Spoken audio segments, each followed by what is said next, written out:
Good evening, அன்பு வணக்கம். ஆயுத எழுத்து நிகழ்ச்சிக்கு அன்போடு வரவேற்கின்றோம். தேர்தல் திருவிழா நம்ம நினைக்கிற நேரத்தில் இறுதி கட்டத்துக்கு வந்து நிற்கிது. கிட்டத்தட்ட கூட்டணிகளை ரெண்டு பெரும் கட்சிகளும் அமைத்தாயிற்று. காங்கிரஸ் எந்த பக்கம் போகும், அறிவாலயம் பக்கம் இருக்குமா, பனையூருக்கு ரூட்டை மாற்றுமா அப்படிங்கிற கேள்விக்கும் பதில் வந்தாச்சு. Status quo prevails. 21 கட்சிகளை ஏற்கனவே தொடரக்கூடிய கட்சிகளோடு சேர்த்து தேமுதிக உள்ளிட்ட புது வரவுகள், கடந்த தேர்தலில் அவங்களோட சட்டமன்ற தேர்தலில் இல்லாமல் இருந்த மக்கள் நீதி மையம் அப்படின்னு 21 கட்சிகளை வச்சு கூட்டணி அமைச்சிருக்கு. அதிமுகவும் சும்மா இல்லை, தேசிய ஜனநாயக கூட்டணியில் இடம்பெற்று பாமக, பாஜக இப்படின்னு அணி அமைத்து இந்த பலம் ஆட்சிக்கு எதிரான மனநிலைக்கு போதும், நாங்கள் வென்றுடுவோம் அப்படிங்கிற கான்ஃபிடென்ஸில் அவங்க பெரும் கூட்டணியோட Dravida Munnetra Kazhagam with supreme confidence. கூட்டணி வியூகத்தில் வென்றது யார் அப்படிங்கிற கேள்வி, அது நமக்கு தேர்தல் ரிசல்ட் அன்றைக்கி தான் தெரியும் என்றாலும் கூட லெட்ஸ் அனலைஸ். திரு எடப்பாடி பழனிசாமி அவர்களுடைய வியூகமா, திரு ஸ்டாலின் அவர்களுடைய வியூகமா, எந்த கூட்டணி வியூகம் சிறந்தது அப்படின்னு விவாதித்து முடிவு பெற ட்ரை பண்ணுவோம். நிகழ்ச்சியில் நம்முடைய இணையக்கூடிய பிரதிநிதிகள் அதி வீரராம பாண்டியன் அதிமுகவின் சார்பாக, அதே போல் திரு மதிவாணன் அவர்கள் திராவிட முன்னேற்ற கழகத்தின் சார்பாக, மேலும் விருந்தினர்களும் இணைய இருக்கிறார்கள். ரெண்டு பேரும் விளக்கி சொல்லுங்க, எந்த கூட்டணி வியூகம் சரி அப்படின்னு. யார்கிட்ட ஆரம்பிக்கலாம்? நாங்களே சொல்கிறோம். இப்போ எங்களுடைய வியூகம் மிக தெளிவான வியூகம். இப்போ நீங்கள் சொன்னதில் கட்சிகளின் எண்ணிக்கை பிரதானமாக பார்க்கணுமா, இல்லை கூட்டணியில் இருக்கக்கூடிய கட்சிகளினுடைய வாக்கு சதவிகிதம் பிரதானமாக பார்க்கப்படணுமா அப்படிங்கிற விஷயத்தில் போனோம்னா, எண்ணிக்கை முக்கியம் கிடையாது, வாக்கு எவ்வளோ வச்சுருக்கோம் அப்படிங்கிறது தான் தேர்தலில் மிகப்பெரிய ரிசல்ட்டையோ முடிவையோ கொடுக்கக்கூடிய முக்கியமான காரணி. அந்த அடிப்படையில் எங்கள் இடத்துல ஆமாம், அதிமுக தமிழகத்தில் சட்டமன்ற தேர்தல்களை பொறுத்தவரையிலும் ஒரு பெரிய கட்சியாக நாங்கள் இருக்கிறோம். கடந்த சட்டமன்ற தேர்தலில் வெறும் 1,83,000 வாக்குகளில் தான் ஆட்சி மாற்றமே நடந்திருக்கு. அடுத்து கடந்த சட்டமன்ற தேர்தலில் அமமுக என்கின்ற ஒரு கட்சியில் ஒரு பங்காளி சண்டை என்கின்ற ஒரு பெரிய விஷயம் இருந்தது. நேரடியாகவே கிட்டத்தட்ட 25 தொகுதிகளுக்கு மேல் அமமுக அதிமுகவுக்கும் திமுகவுமான அந்த தோல்விக்கான டிஃபரன்ஸ் ஓட்டை விட தாண்டி வாங்கியிருந்த ஒரு சூழ்நிலையெல்லாம் இருந்துச்சு. இல்லை, ஒரு பாசிட்டிவ் வந்தால் ஒரு நெகட்டிவும் வந்திருக்குல்ல. இப்போ அமமுக வந்திருக்கு, அன்னைக்கு ஒருங்கிணைப்பாளராக இருந்த ஓபிஎஸ் திமுக பக்கம் போயிருக்கிறார். சசிகலா திரு டிடி விதிநகரன் அவர்களுடைய சித்தி, அங்கேருந்து தான் அவங்க ஒரு சோர்ஸே வருது, அவங்க இல்லை. ஸோ இதெல்லாமும் சேர்த்து பார்க்கணும்ல. பாமக வந்திருக்கு, பாதி பாமக தான் வந்திருக்கு. பாஜக இருக்கு, பாஜகவால் நெகட்டிவ் ஓட்டிங் வரும் அப்படின்னு அதிமுகவே பல இடங்களில் சொல்லியிருக்கு. ஆனால் அந்த பேக்கேஜ் திமுக இல்லையே, அப்படி ஆர்கியூ பண்ணப்படக்கூடும் தானே அவங்க. ஐயா, அப்படி இல்லை. அதாவது திமுகவை எதிர்த்து நீங்கள் களமாடிய கட்சி துவக்கப்பட்ட கட்சிகளும் இப்போது கூட்டணியில் இணைக்கப்பட்டிருக்கு இல்லையா? அப்படி ஒவ்வொரு கட்சிக்குள்ளேயும் முரண் இருக்கு. நேற்று இப்போ கிரீஸ் சோடங்கர் இன்றைக்கி ஒரு மெசேஜ் போடுறார், கூட்டணியெல்லாம் நீங்கள் முடிஞ்சிருச்சு அப்படின்னு சொன்னாலும் இதில் எனக்கு திருப்தி இல்லை அப்படிங்கிற ஒரு நிலைப்பாட்டை அவர் வைக்கிறார். அப்போ இன்னும் அந்த கசப்புங்கிறது கண்டினியூ ஆகிட்டு தான் இருக்கும்.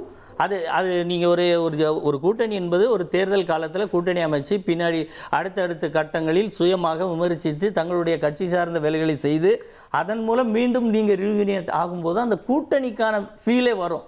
நீங்கள் தொடர்ந்து இருக்கும்போது அது திமுகவோட அவங்களாம் ஆல்ரெடி இருக்கிறவங்க ஒரு அணியாக இருக்கிறாங்க, அவங்களோட சேர்ந்து இருக்கிறாங்க அப்படிங்கிற ஃபீல் தான் கிடைக்குமே. சேர்த்து பார்க்கணும்ல.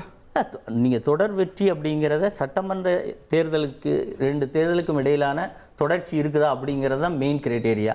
நீங்கள் ஒரு உள்ளாட்சி தேர்தலை கொண்டு வந்து சட்டமன்ற தேர்தலோடு ஒப்பிடுவதோ இல்லை நாடாளுமன்ற தேர்தலை சட்டமன்ற தேர்தலோடு ஒப்பிட்டு பேசினாலோ அது இதுவரை தமிழ்நாட்டு மக்கள் மிக தெளிவாக வாக்களிக்கக்கூடியவர்கள். ஒவ்வொரு தேர்தலும் டிஸ்டிங்க்ட் அப்படிங்கிறாங்க. ஸோ இதில் நம்ம இன்னொன்னுத்தையும் சேர்த்து பார்க்கக்கூடுங்கிறது இவங்க விளக்கமாக இருக்கக்கூடும். அவங்க சொல்லவும் சொல்கிறாங்க, நீங்கள் ஆன்டி இன்கம்பன்சிங்கிற ஃபேக்டர் எடுத்துக்கணும். அது ஒரு 4லேருந்து 5% தமிழ்நாட்டு அரசியலில் தொடர்ந்து இருந்து வந்திருக்கிறது. அது சேரும்போது பாதகம் வரலாம். இல்லை, அதாவது எடப்பாடி பழனிசாமியை முதல்ல தமிழ்நாட்டு மக்கள் புறக்கணித்தாங்க, அதுக்கப்புறம் சிறுபான்மை மக்கள் புறக்கணித்தாங்க. இன்றைக்கி தமிழ்நாட்டில் இருக்கிற மக்கள் சக்தி பெற்ற எல்லா அரசியல் கட்சிகளும் புறக்கணிச்சிருக்காங்க. அப்படின்னா இன்றைக்கி எடப்பாடி பழனிசாமியோட கூட்டணி வைக்க யாருமே தயாராக இல்லை, வச்சிருக்கிறாங்களே பாமக. அதனால தான் முதலே சொன்ன மக்கள் சக்தி பெற்றவங்க புறக்கணிச்சிருக்காங்க. இன்னைக்கு பாமகவுக்கு ஒரு தொடர்ந்து ஒரு 4-4.5% ஓட்டு நிரூபிச்சு. நீங்களே அதுக்கு பதில் சொல்லிட்டீங்க. பிளவுபட்ட பாமக ஐயா ராமதாஸ் இன்னைக்கு கூட என்ன பண்ணியிருக்காருன்னு நீங்கள் பார்த்துருப்பீங்க. கடைசி நேரத்தில் வேட்பாளர் போடுறாரு. உங்கள் ஐடியாவாது? அதாவது ஐயா ராமதாஸ் நீங்கள் தான் முடிவு பண்ணீங்க, உங்கள் தலைவருக்கு நாங்கள் எப்படிங்க வழிகாட்ட முடியும்? அதனால் மக்களால் புறக்கணிக்கப்பட்ட எடப்பாடி பழனிசாமியை பொறுத்த வரைக்கும் தொடர்ச்சியாக தோல்வியை தான் மக்கள் பரிசாக கொடுத்துருக்காங்க. எங்கள் அணிக்கு வந்து தொடர்ச்சியாக மக்கள் வெற்றியை பரிசாக கொடுக்குறாங்க, 100% வெற்றியை கொடுக்குறாங்க. தொடர்ச்சியாக மக்கள் மன்றத்தில் எல்லா கட்சிகளும் விரும்பி கூட்டணி வைக்கக்கூடிய ஒரு கட்சியாக திராவிட முன்னேற்ற கழகம் தான் இருக்குது. காங்கிரஸ் நண்பர் வந்திருக்கிறாரு, உங்கள் நண்பர் அறிமுகப்படுத்திடுவோம். SRS இப்ராஹிம் அவர்கள் வந்திருக்கிறாரு. அரசியல் ஆய்வாளர் திரு பெருமாள் மணி அவர்களும் நிகழ்ச்சியில் இணையறார். லேப்டாப்லாம் எடுக்கிறார், வீடியோ ஃபோக்கஸ் ஆகுது அவர் மேலே. டாக்டர் சுமந்தோ இணையறாரு, அவரையும் நிகழ்ச்சி காண்போடு அவர் இருக்கும். கை கொடுத்துக்கோங்க, கொடுத்துக்கோங்க. கை ஆல்ரெடி கூட தானே இருக்கு. இருக பற்றிருக்கிறீங்களா? இல்ல அதெல்லாம் இறுகி பற்றி தான் இருக்கு. ரொம்ப முறுகிட்டீங்களா?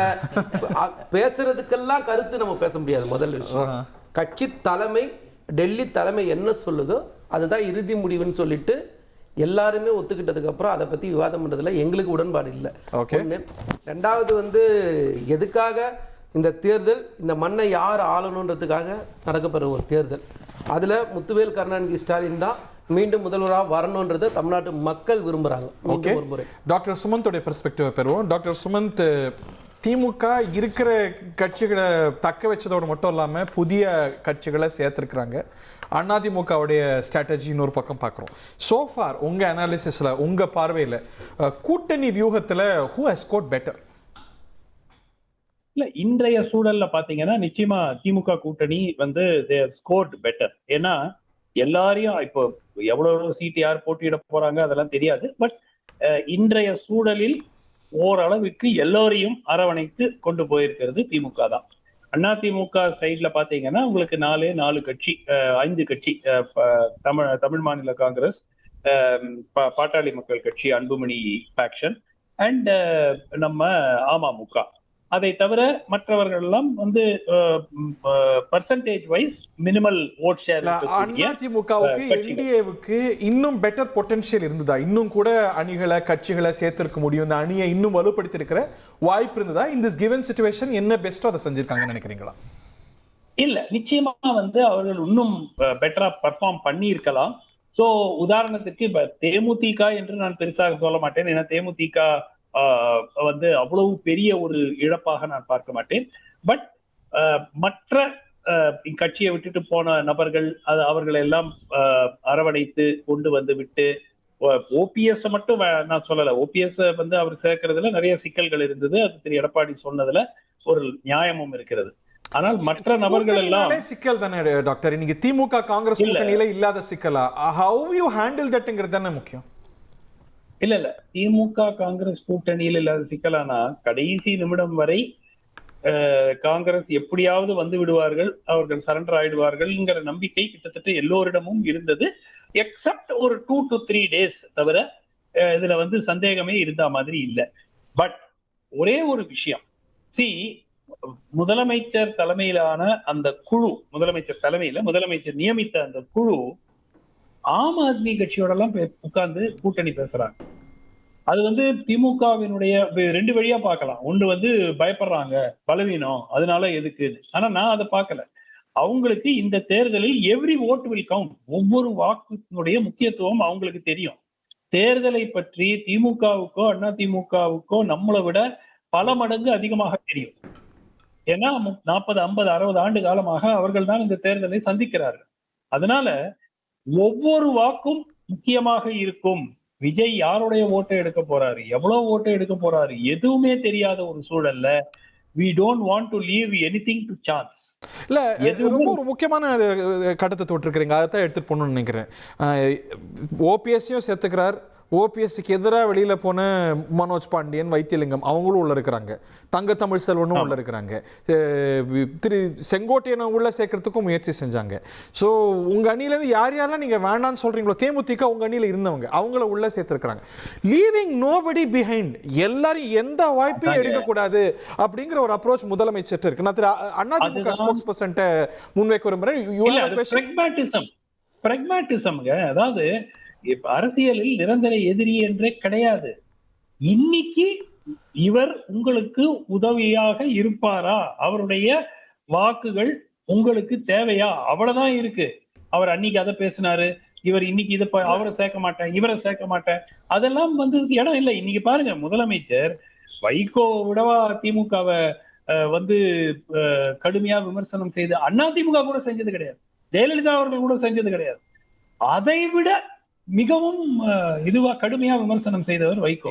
அலையன்ஸ் அப்ரோச் திமுகவை மட்டும் இல்ல, திரு ஸ்டாலினை பர்சனலாக விமர்சனம் செய்தார்.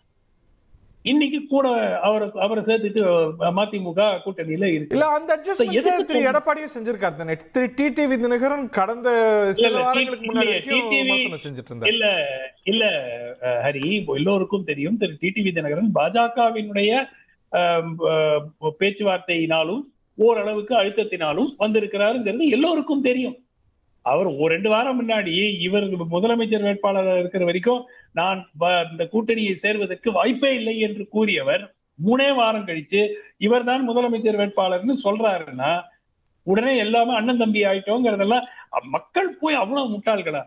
ஒரு பாஜக அது ஏற்பாடு, அதனாலதான் வந்து கூட்டணி தொகுதி பங்கீடு கூட அவர் பாஜகவோட பேசிட்டு இருக்காங்க, எவ்வளவு சீட் யாருக்கு கிடைக்கும்னு. ஓகே, பதில் நிச்சயமா Edappadi should have done better இந்த அலையன்ஸ். திரு ஸ்டாலின் இன்னும் பிராக்மேட்டிக்கா இருந்தாருங்கிறார். அதான் இல்லை, அவர் பேசுனதுல எனக்கு சரியா கேட்கல, மைக்கிங் அப்படியா இங்கே வரல, ஆடியோ இல்லை. இருந்தாலும் இப்போ நீங்க கேள்வியை நான் அவருடைய கருத்து சுருக்கம் என்ன அப்படின்னா, யாரையும் விடாம ஒருத்தரையும் விடக்கூடாது, எவ்ரி ஓட் கவுண்ட்ஸ் இன் மல்டிபோலர் எலெக்ஷன்ஸ் முதலமைச்சர் அப்ரோச் பண்றாரு. இன்னும் கூட கட்சிகளை நபர்களை ரீடைன் பண்ணிருக்க முடியும் உங்களால அப்படிங்கிற அப்படின்னு சொல்றாரு. எடப்பாடியார் அதை செய்யலை அப்படிங்கிற மாதிரி அவர் சொல்ல வர்றார். நான் என்ன சொல்றேன்னா, கடந்த சட்டமன்ற தேர்தலிலேயே நீங்கள் சொன்ன மனோஜ் பாண்டியனாக இருக்கட்டும், ஓபிஎஸ்ஸாக இருக்கட்டும், செங்கோட்டையனாக இருக்கட்டும், கட்சி கொடுத்த செயல் திட்டங்களை சரியாக செய்யாமல் திமுகவுக்கு உதவுவது போன்ற நடவடிக்கைகள் அவர்கள் இருந்தார்கள். அவர்களை வைத்துக்கொண்டு தான் கடந்த முறை நாங்கள் அப்படி ஏன் அதை சொல்கிறோம், ரொம்ப ஈஸியாக செஞ்சிருக்கோம். இல்லை சார், அப்படி இல்லை. அப்படி நாங்கள் சொல்லிக்கிட்டு இருந்தோம். அப்படி சொன்ன போது அதுதான் இறுதியாக வந்து முடிஞ்சு அந்த எண்டிங் பாயிண்ட் வந்து கரெக்டாக அங்கே நடந்திருக்கு இல்லையா? இப்போ நீங்க ஒரு ஓபிஎஸ் ஒரு அதிமுக வெரி குட் நரேட்டிவ் நம்ம மறக்கலாம் சொல்லிடலாம், நம்ம சொல்லலாம். இன்னைக்கு ஓபிஎஸ் பிரிக்கிற ஓட்டு, திரு செங்கோட்டையன் பிரிக்கிற ஓட்டு அதிமுகவுக்கு வந்திருக்க வேண்டிய ஓட்டு. தேமுதிக உங்க கூட இருந்த கட்சி, அது வேற அணிக்கு போயிருக்கு. அது முக்கியமான கட்சிங்கனால தான் போன எலெக்ஷன்ல கூட்டணி வச்சீங்க இல்லையா? இல்லை, அதாவது அவங்களுடைய ஓட்டு வங்கி என்னங்கிறது அவங்களுக்கு தெரியும். அதே மாதிரி அவங்களோட டிமாண்ட்ஸ் என்னங்கிறதே நம்ம வெளிப்படையாக நம்ம சொல்ல முடியாது. இல்லை, நான் சொல்லிடுறேன், இவ்வளோ பெரும் கூட்டணியில மீட் பண்ணியிருக்கிறாரே முதலமைச்சர். இருக்கட்டும் சார், அதாவது அவங்க ஒரு எம்பி கொடுத்து இவ்வளோ விஷயங்கள் பண்ணி அதற்கு எத்தனை பேர்கிட்ட எப்படி காம்ப்ரமைஸ் பண்ணியிருக்காரு அப்படிங்கிறத தாண்டி நாங்கள் என்ன நினைக்கிறோன்னா, எங்ககிட்ட இருக்கிற வாக்கு வங்கிகள் எங்களிடம் இருக்கிற கட்சிகளுடைய வாக்கு வங்கிகளின் அடிப்படையில் பேசியிருக்கோம். அவங்களோட டிமாண்ட் ஜாஸ்தியாக இருந்து அது ஏற்றுக்கொள்ளப்படாத நிலையில் அவங்க போயிருக்கலாம். அதை நாம இங்க ரிவீல் பண்ண முடியாது. ஒரு தேர்தல் நேரத்துல ஆளுங்கட்சி இவ்வளவு பெரும் கூட்டணியை வச்சுக்கிட்டு அகாமடேட் பண்ண முடியுதுன்னா, இல்ல அவங்க எல்லாம் உங்க கூட இருந்தவங்க அண்ணன் தம்பியா பழகினவங்க. இல்ல, பெருங்கூட்டணிங்கிறது நீங்க சொல்றது எனக்கு வேடிக்கையா இருக்கு. அதாவது ஒரு கட்சி வச்சிருக்கிறவரையும் ஒரு சீட்டு கொடுக்கிறவரையும் சேர்த்து 21 கட்சின்னு சொல்றது வந்து பெருங்கூட்டணி கிடையாது.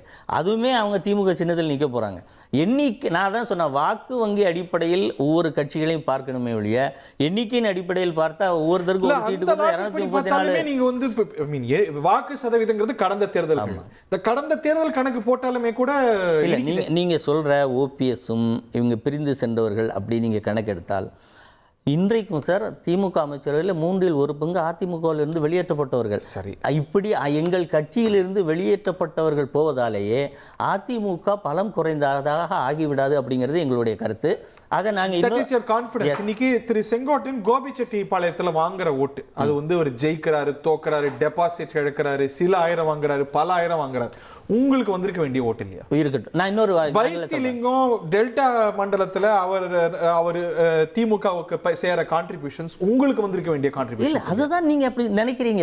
அதாவது சசிகலா தனியா பிரிக்கிற ஓட்டு இலைக்கு விழுந்து இல்ல சார், அவங்க போற எல்லாருமே பிரிக்கிற ஓட்டுகள் அதிமுகவில் இருந்து பிரிக்கிறாங்க அப்படிங்கிறதே நான் முதல்ல அதுக்கு தான் நான் உங்களுக்கு ஒரு உதாரணத்தை சொல்றேன். அப்படி இல்லை, ஒருவர் போனால் அவரோடு 5-6 நிர்வாகிகள் போவாங்களே ஒழிய ஓட்டர்ஸ் எல்லாருமே அவருக்கு பின்னாடி போயிடுவாங்க அப்படின்னு சொல்றது இயல்பிலேயே அப்படி நடக்காது சார். சிக்னிஃபிகன்ட் திரு செங்கோட்டையன் ஏன் தொடர்ந்து சீட் கொடுக்கப்படுறார்? If they are so insignificant Vaithilingam ஏன் வந்து அமைச்சரா இருந்தார் தொடர்ந்து? அப்படியெல்லாம் அவர்கள் அந்த நேரத்தில் உண்மையாக இருக்கிற போது அதற்கான ரிவார்டு வந்துகிட்டே இருக்கும் சார். எப்போ தங்களுடைய நிலைப்பாட்டில் மாறுகிற போது அல்லது தலைமைக்கும் கட்சிக்குமான பலகீனத்தை ஏற்படுத்த முயல்கிற போது அவர்களுக்கு அந்த தொடர் ரிவார்டு கிடைக்காதுங்கிறது யதார்த்தமான விஷயம். இல்ல எனக்கு அது ஃபர்ஸ்ட் ஆஃப் ஆல் எல்லா அரசியல் இருக்கக்கூடிய எல்லாருமே எதிர்பார்ப்போட தான் இருப்பாங்க. யாருமே வந்து சேவை செய்யணும் மக்களுக்குன்னு அதெல்லாம் வந்து அந்த காலம் முடிஞ்சு போய் 60 வருஷம் 70 வருஷம் ஆயிடுச்சு. ஸோ 2 விஷயம். இன்று நாம் தேர்தலில் இந்த தேர்தல் அண்ணா திமுகவை பொறுத்த வரைக்கும் ஒரு டூ ஆர் டை பேட்டில். இது வந்து ரொம்ப ரொம்ப குரூஷியல் தேர்தல்.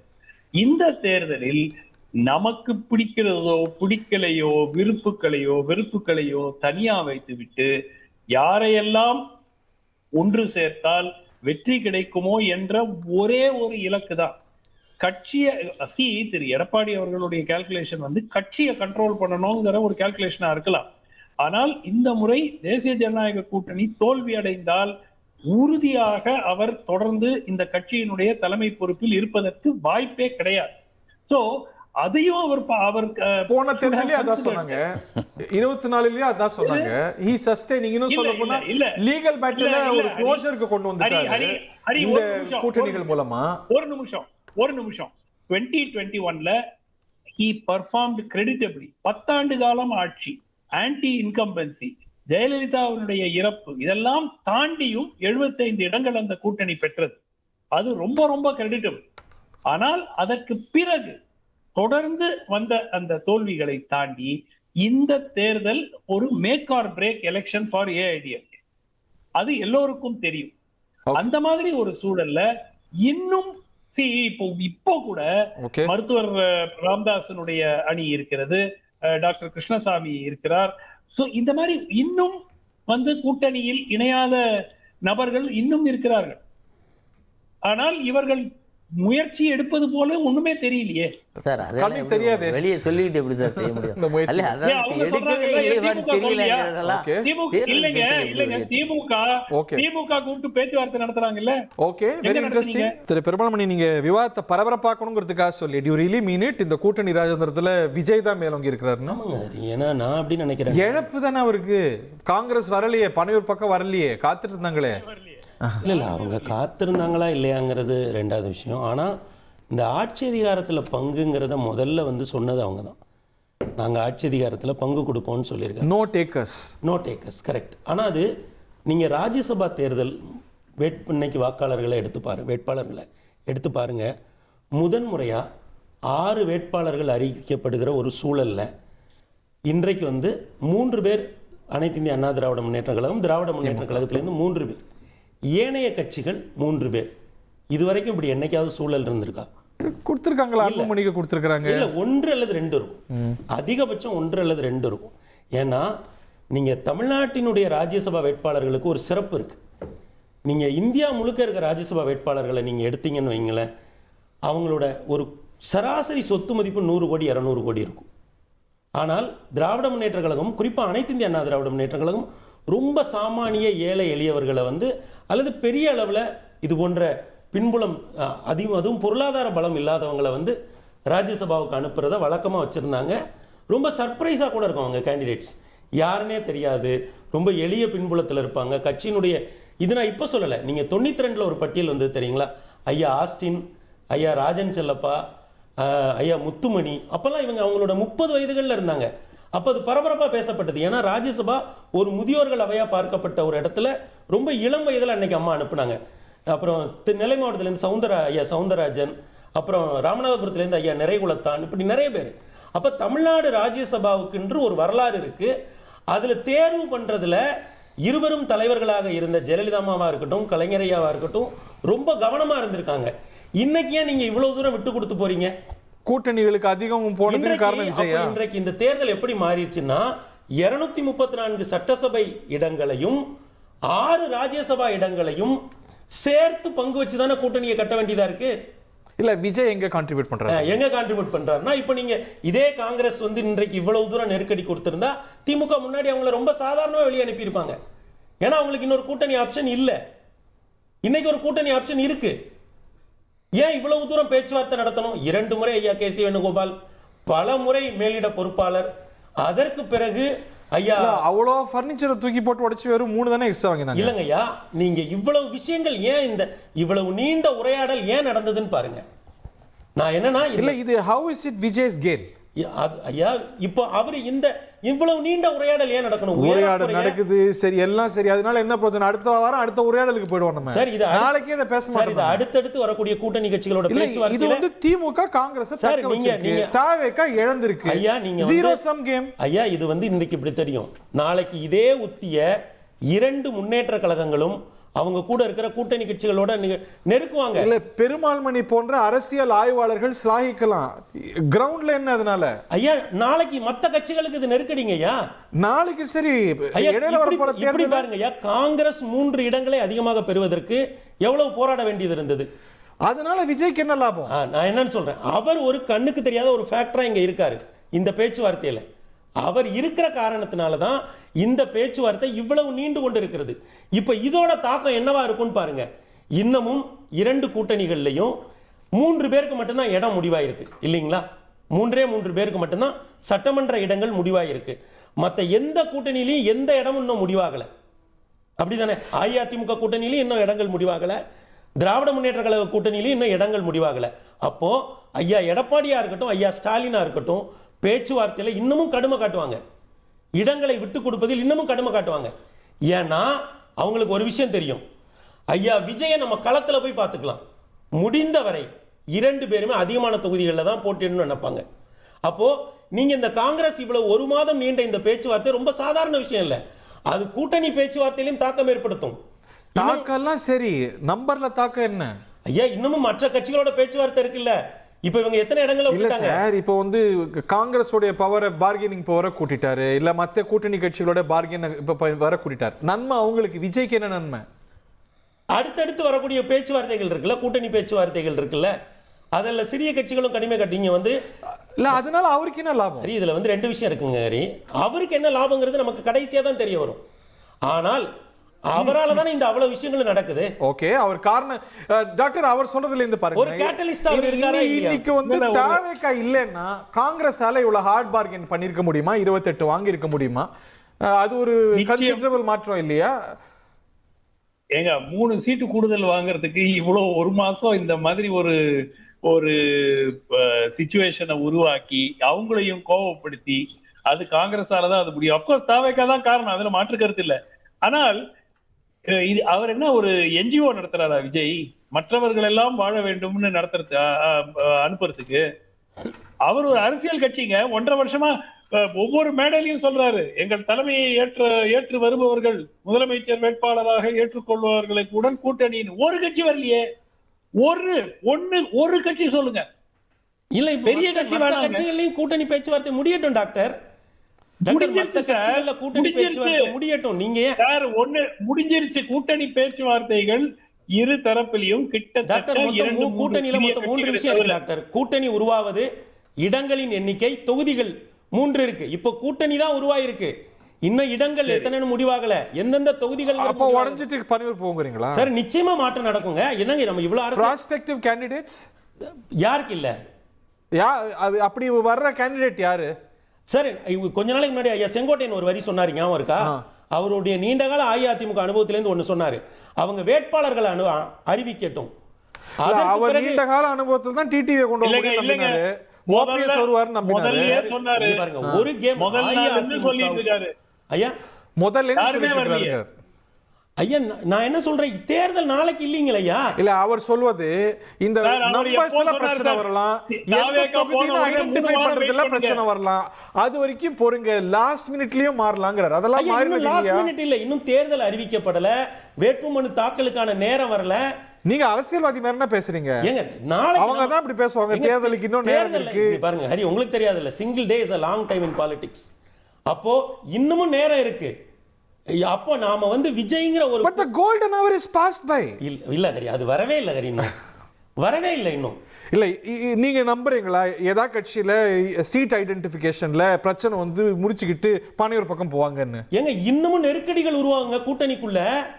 எங்க காங்கிரஸும் திமுகவுமே இவ்வளவு இல்ல, நான் ஏத்துக்கிறேன், பல கட்சிகள் நீங்க இல்லைன்னா பனையூர் போயிடுவேன்னு மிரட்ட கூட மிரட்டலாம், இல்ல அதை சப்டியூடா சொல்லலாம், அதுக்கு வாய்ப்பு இருக்கு. விஜயை காட்டி கூட வாங்கலாம், சீட்டு வேணுங்கிறத வாங்கலாம், பட் போவாங்களா?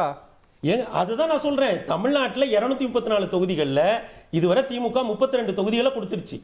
மீதி தொகுதிகள் அவங்க கிட்ட தான் இருக்கு. அனைத்து இந்திய அண்ணா திராவிட முன்னேற்ற கழகத்திட்ட 234 தொகுதிகளும் இருக்கு. ஓகே, விஜய் கிட்ட 234 தொகுதிகளும் இருக்கு. இன்னும் பேச்சுவார்த்தை முடியட்டும். தொகுதிகள் எங்க ஒரே ஒரு தொகுதியில தானங்க ஒரு முறை மதிமுக வெளியே வந்தது. சங்கரங்கோயில் தொகுதியை அவங்க கேட்டாங்க, திமுக கொடுக்க மாட்டேன்னாங்க. மதிமுக கூட்டணியை விட்டு வெளியே வந்தாங்களா இல்லையா? மதிமுக தான் நிறைய பண்ணிருக்கு. 11 வந்து பகிஷ்கர செஞ்சேன்னு அறிவிச்சாரு. நான் என்ன சொல்றேன், ஒரு உதாரணத்துக்கு நான் சொல்றேன், நமக்கு வரலாறு இருக்கா இல்லையா? அப்ப இந்த முறை எக்ஸெப்ஷன்ஸ் ஆர் நாட் எக்ஸாம்பிள்ஸ். இந்த தடவை மூன்றாவதாக ஒரு பெரிய சக்தியா விஜய் இருக்காரு.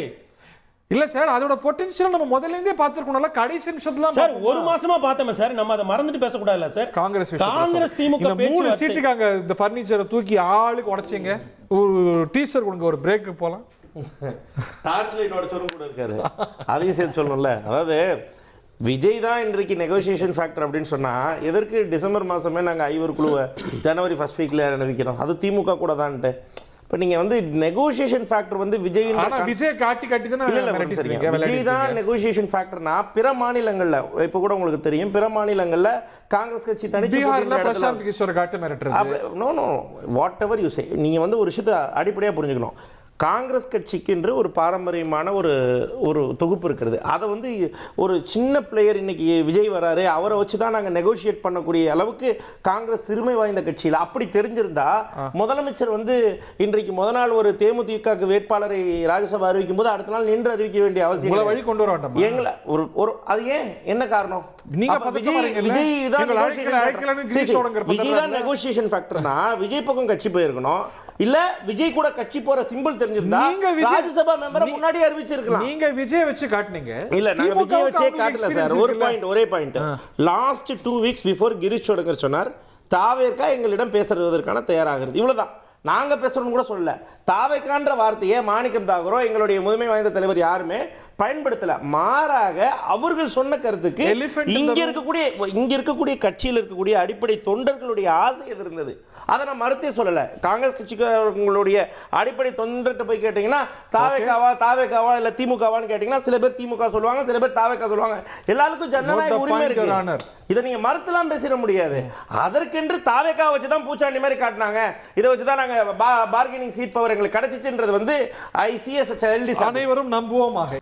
விஜயை காட்டி பேரம் பேசவே இல்லை. காங்கிரஸ் நிலைப்பாடு எப்படி பார்க்குறீங்க டாக்டர் சுமந்த்? டாக்டர் ஷாக் ஆயிட்டீங்களா? ஷாக் ஆயிட்டார் நீங்க சொன்னது கேட்டு. டாக்டர் இருக்கீங்களா? Are you with us? Doctor Sumanth. Yeah, tell me. Congress வந்து இது விஜயெல்லாம் காட்டி பேரம் பேசவே இல்லை, அது ரொம்ப அபத்தம்னு தொடர்ந்து சொல்றாங்களே. உறுதியா விஜயை காட்டி தான் பேரம் பண்ணாங்க. விஜய் இல்லாத ஒரு சிச்சுவேஷன்ல அவங்களுக்கு வேற என்ன ஆப்ஷன்? அதிமுக போக முடியாது, ஏன்னா அவங்க ஏற்கனவே பிஜேபி இருக்கு. அப்ப வேற எங்க போவாங்க? தனித்து போட்டிட்டா 4%, அது அவங்களுக்கும் தெரியும். என்ன லாஜிக் இது? we can do anything sir. இங்க பாருங்க, அதாவது சுமன் சார் நீங்க பண்ணலாம் சார். 4% 4.5% ஓட்டு இருந்துட்டு போட்டோம் சார். எங்க தலைவர் அந்த முடிவு கூட எடுப்பார் சார். அதுக்குன்றதுக்காக ஒரு பூச்சாண்டி காட்டுற மாதிரி விஜய்ன்ற ஒரு ஃபேக்டர் வச்சு தான் ஒரு 25 வருஷமா ஒரு அலையன்ஸ் ஃபார்ம் ஆயிருக்கு. அந்த அலையன்ஸ் கோல்டன் அலையன்ஸா இருக்கு. It is a victory made alliance. நீங்க வந்து it is a tested alliance. whatever you say 2019ல இருந்து 2024ல தொடர் வெற்றியை கொடுத்துட்டு இருக்கோம். அந்த அலையன்ஸ்ல பார்கெனிங் பவர் கேப்பபிளா வந்து இன்னொருத்தவங்க தான் டிமாண்டிங் ஃபேக்டர்ன்றது எப்படி ஏத்துக்க முடியும்? எங்களுடைய கூட்டத்திலேயோ எங்கேயுமே எனக்கு தெரிஞ்சு ராகுல் காந்தி அவர்களோ தாவேக்கான்ற வார்த்தையவே எடுபடல. எடுக்கவே இல்ல. ஆட்சியில் பங்கு வாங்குனீங்களா? ஒரே ஒரு क्वेश्चन, ஆட்சியில பங்குன்றது மட்டும் இல்ல. ஒரு சரிங்க, பிரதிநிதித்துவத்துல உள்ளாட்சி பிரதிநிதித்துவத்துல எது மாதிரியான சதவீதத்தை எடுத்திருக்கிறார்கள், எது மாதிரியான பேச்சுவார்த்தை நடைபெற்றிருக்குது என்றதெல்லாம் தொலைக்காட்சியில வெளிப்படையா பப்ளிக் எல்லாத்தையுமே ரிலேட்டிவ் டர்ம்ஸ்ல தான் பார்க்கணும். மத்தவங்க எல்லாம் குறைத்து கொள்ள வேண்டிய சூழல்ல இருக்காங்க சார். அதாவது you are seeing a long politics. நீங்க வந்து ஒரு விஷயத்தை புரிஞ்சுக்கணும். 2014ல நாங்க வந்து தனிச்சு போட்டிடுறதுக்கான காரணம், அந்த டைம்ல எந்த கட்சி இல்ல, ஆட்சி அதிகாரத்துல பங்கெல்லாம் கிடையாது. அப்பவே நாங்க அந்த டிசிஷனை எடுத்தோம். இந்த டைம்ல ஆட்சி அதிகாரத்துல பங்குன்றது வந்து இது வந்து தாவேக்கான்ற ஒரு பாயிண்ட் நோக்கிலாம் கிடையாது. தெலுங்கானால நாங்க கொடுத்திருக்கிறோம், அதனால நாங்க பிற கட்சிகளை கேட்கிறோம். ஒரே ஒரு point, power sharing local body எலெக்ஷன்ஸ்ல வித் சம் அப்ப ஏன் நம்பர்ஸோட surrender தான் பண்ணீங்க? பேசி இன்றைக்கு இறுதி செய்யப்பட்டிருக்கிறது. இதையெல்லாம் பப்ளிக் அப்ப ஃபாரத்துல ஏன் உட்கார்ந்து பேச முடியாது sir. It's private sir, sector, ஏன் பிரைவசியா ஏன் நாங்க surrender மெயின்டைன் பண்றோம். அதே நேரத்தில் கட்சி தொண்டர்களுக்கு எந்த ஒரு மதிப்பும் இல்லாத ஒரு கூட்டணியில் இருக்கக்கூடாது என்றுதான் பல்வேறு கட்டங்களில் பல்வேறு தலைவர்கள் சொன்னாங்க. அது எந்த கூட்டணி? ஏங்க இவ்வளவு நாளா அது என்ன பேசும்போது ஒரே ஒரு விஷயம் இல்ல வச்சுக்கோங்க திமுக கூட வச்சுக்கோங்க அலையன்ஸ்ல இருக்கும் போது இதெல்லாம் பேசுறது தானே. தளபதி தளபதி அவர்கள் பேசினாரு. பேசுனதுக்கு இங்க இருக்கக்கூடிய எல்லா தலைவர்களும் கண்டனம் தெரிவிச்சாங்க. அதை எடுத்துக்க மாட்டீங்களா நீங்க? அதை நாங்க கட்டணம் தெரிவிச்சோம் தானே. சரி, நீங்க அலையன்ஸா இருக்கின்ற ஒரு காரணத்துக்காக நாங்க எங்களுடைய கருத்துக்களை சொல்லக்கூடாதுன்ற கருத்துல எப்படி எடுத்துக்க முடியும்? இல்ல எப்படி சரண்டர் சொல்றீங்க டாக்டர்? இந்த டர்ம்ஸ் ஒரு ஹரி let me complete.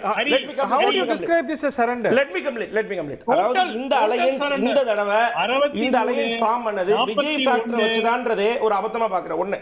ரெண்டாவது, பவர் ஷேரிங் இதுல இல்லைன்னு சொல்றாங்கல்ல, அது பவர் ஷேரிங் இருக்கு. அத பப்ளிக் ஃபாரம்ல சொல்ல முடியாது. என்னன்னு மறைச்சிருக்கீங்க? இல்ல பப்ளிக் ஃபாரம்ல சொல்ல முடியாது பிரதர். அவங்களே சொல்ல முடியாது, என்னால சொல்ல பவர் முடியாது. ஷேரிங் அப்போ முதலமைச்சர் சொன்னது தப்பா? சார் பவர் ஷேரிங் மந்திரி சபையில மட்டும் சொல்றீங்க. பல விஷயத்துல எனி டர்ம்ஸ்ல இருக்குமா சார்? எனி டர்ம்ஸ்ல இருக்கா? you cannot accept but this is true word. ஏதோ மறக்கல சொல்றாரு. என்னது இது? பவர் ஷேரிங் இருக்கு. இல்ல ஏதோ மதிவாணன் சார் சொல்றாரா? ஒத்து வராதுன்னாரு. மந்திரி சபை பத்தி மந்திரி சபை மட்டும் பவர் ஷேரிங்னு நீங்க ஏன் கருதுறீங்கன்ற? உள்ளாட்சி பிரதிநிதித்துவம் கிடையாதா? உள்ளாட்சி பிரதிநிதித்துவம் கிடையாதா? அதுல குறிப்பிட்ட பர்சன்டேஜ் கேட்க கூடாதா? ஏன் போர்டு மெம்பர்ஸ் இருக்காங்க, ஏன் கவர்மெண்ட் ட்ரிபியூனல்ஸ் இருக்காங்க சார்? எவ்வளவு இருக்கு சார்? ஷிஃப்டிங் தி கோல் போஸ்ட். அப்ப அத குடுக்குறாங்களா? அத குடுக்கிறதுக்கு ஒத்துக்கிட்டாங்களா? சார் அதெல்லாம் எப்படி பப்ளிக் ஃபாரம்ல சொல்ல முடியும்ன்றா? அத செய் டாக்டர் அப்படி பார்த்தா உங்களுக்கு மேயர்லாம் ஏற்கனவே கொடுத்திருக்காங்க சார். அதனால தான் சார் சரண்டர் ஆயிட்டீங்கன்னு சொல்றது. எதுவுமே சரண்டரே கிடையாது சார். சரண்டர்னா என்னென்ன துப்பாக்கி எடுத்து போரா நடத்துறாங்க அதெல்லாம் ஒண்ணும் கிடையாது. ஒவ்வொரு கருத்துக்கும் பதில் கருத்து இருந்துச்சு. இது வந்து ஒரு கட்ட பேச்சுவார்த்தையில நடைபெற்ற ஒரு கூட்டணி கிடையாது. எப்படி நீங்க சரண்டர்னு சொல்வீங்க? இத வின்னு பார்க்க முடியாதா? இப்ப பாருங்க, மத்த கட்சிகள்லாம் புது கட்சிகள் கூட்டணிக்கு வரதுனால அட்ஜஸ்ட்மென்ட் செஞ்சிருக்கணும், இல்ல ஸ்டேட்டஸ் கோ பெறணும், இல்ல என்ன ஸ்டேட்டஸ் கோ மெயின்டைன் பண்ணிருக்காங்க. ஸ்டேட்டஸ் கோ மெயின்டைன் பண்றாங்க, இல்ல குறைச்சிக்கறாங்க. ஆனா இவங்க கூடி இருக்காங்கல்ல. இல்ல ஒரு நிமிஷம். ஒன்னோ ரெண்டோ மூணோ மற்ற லோக்கல் ரீஜனல் பார்ட்டிஸுக்கும் பெரிய வித்தியாசம். காங்கிரஸ் வந்து ஒரு அகில இந்திய கட்சி, 65 ஆண்டுகள் இந்தியாவை ஆண்ட கட்சி, தமிழ்நாட்டை ஆண்ட கட்சி. அது வந்து அப்படியே தேஞ்சு ஈவன் இப்ப போட்டியிடுற எண்ணிக்கை கூட 63 இருந்து 41 வந்து, 41 இருந்து 25 வந்து, இப்ப 25 இருந்து கிட்டத்தட்ட அதேதான் 28 3 சீட்டுங்கிறது ஒன்றும் பெரிய இது கிடையாது. எப்போ இந்த கட்சி புத்துணர்வு பெறும் தமிழ்நாட்டுல? அண்ட் 5 வருஷம் ஒருவேளை திமுக ஜெயிச்சா கூட 5 ஆண்டுகள் டேபிள வந்து தட்ட போறாங்க. திமுக அந்த அரசு என்ன செய்தாலும், சரி செய்தாலும், தவறு செய்தாலும் அதற்கு ஜால்ரா அடிப்படை பனையூருக்கு போய் ஆட்சி பண்ணிருப்பாங்களா? ஆர் யூ அண்டர் சச் எப்படி அந்த பாருங்க 10 பேரு பதவி பெற வேண்டும் என்பதற்காக அந்த கட்சியினுடைய எதிர்காலத்தை ரைட் ஆஃப் பண்ணிருக்காங்க காங்கிரஸ். அது எல்லாருக்கும் போயிருந்தா 10 பேர் கிடைச்சிருக்குமா? நோ பனையூருக்கு போனாலோ போகவில்லை என்றாலோ உங்களுக்கு உங்கள் கட்சியை வளர்ப்பதற்கு ஒரு வாய்ப்பு இருக்கிறது. இந்த முறையும் வளர்ப்பதற்கான வாய்ப்பு இருக்கிறது. நிரந்தரமாக சார் இந்த முறையும் வளர்ப்பதற்கான வாய்ப்பு இருக்கு சார். போன வருடம் மாதிரி எங்க தலைவர்கள் இந்த முறை 2026ல எதிர்க்கட்சி தலைவர். ஒரு நிமிஷம். there is a problem. 5 வருஷத்துல என்ன சார் வளர்த்தீங்க? 5 வருஷத்துல என்ன வளர்த்தீங்க? நீங்க ஒரே நாள்ல உட்கார்ந்து அவங்க கொடுக்கிற தொகுதியை சரின்னு சொல்லிட்டு தலையாட்டிட்டு போறக்கா இன்னைக்கு எதிர்க்கட்சி தலைவரா இன்னைக்கு எங்களுடைய தலைவர் ராகுல் காந்தி உட்கார்ந்துருக்காரு. இல்ல இத்தனை நாளா பேசினாங்களே, கிட்டத்தட்ட ஒரு 2 மாதமா போன வாரம் ஃபுல்லா எல்லா டிவிலையும் விவாத பொருள் ஆக்குற அளவுக்கு காங்கிரஸ் கட்சி இங்க வலிமை இல்லாம இருக்கா? இல்ல திராவிட முன்னேற்ற கழகம் தான் அதை குறைச்சு மதிப்பிடுறாங்கன்னு சொல்றீங்களா? நாங்க சொல்லுவது ஒவ்வொரு நேரத்திலையும் ஆட்சி அதிகாரத்தில் பங்கு என்ற வார்த்தையே கிடையாது. அதிகார பகிர்வு தான் கேட்டோம். அதிகார பகிர்வுன்றது வெல்ஃபேர்க்கானது. அதை நீங்க பாருங்க, நாடாளுமன்றத்துல எல்லா பிரதிநிதித்துவமும் முழுமையடையுது, சட்டமன்றத்திலும் பிரதிநிதித்துவம் முழுமையடைய வேண்டும். இதை தாண்டி உள்ளாட்சி பிரதிநிதித்துவத்துல பவர் ஷேரிங் இல்லைன்றது எப்படி நீங்க எடுத்துக்கிறீங்க? நீங்க எப்படி சார் அதை அபிஷியலா சொல்றீங்க?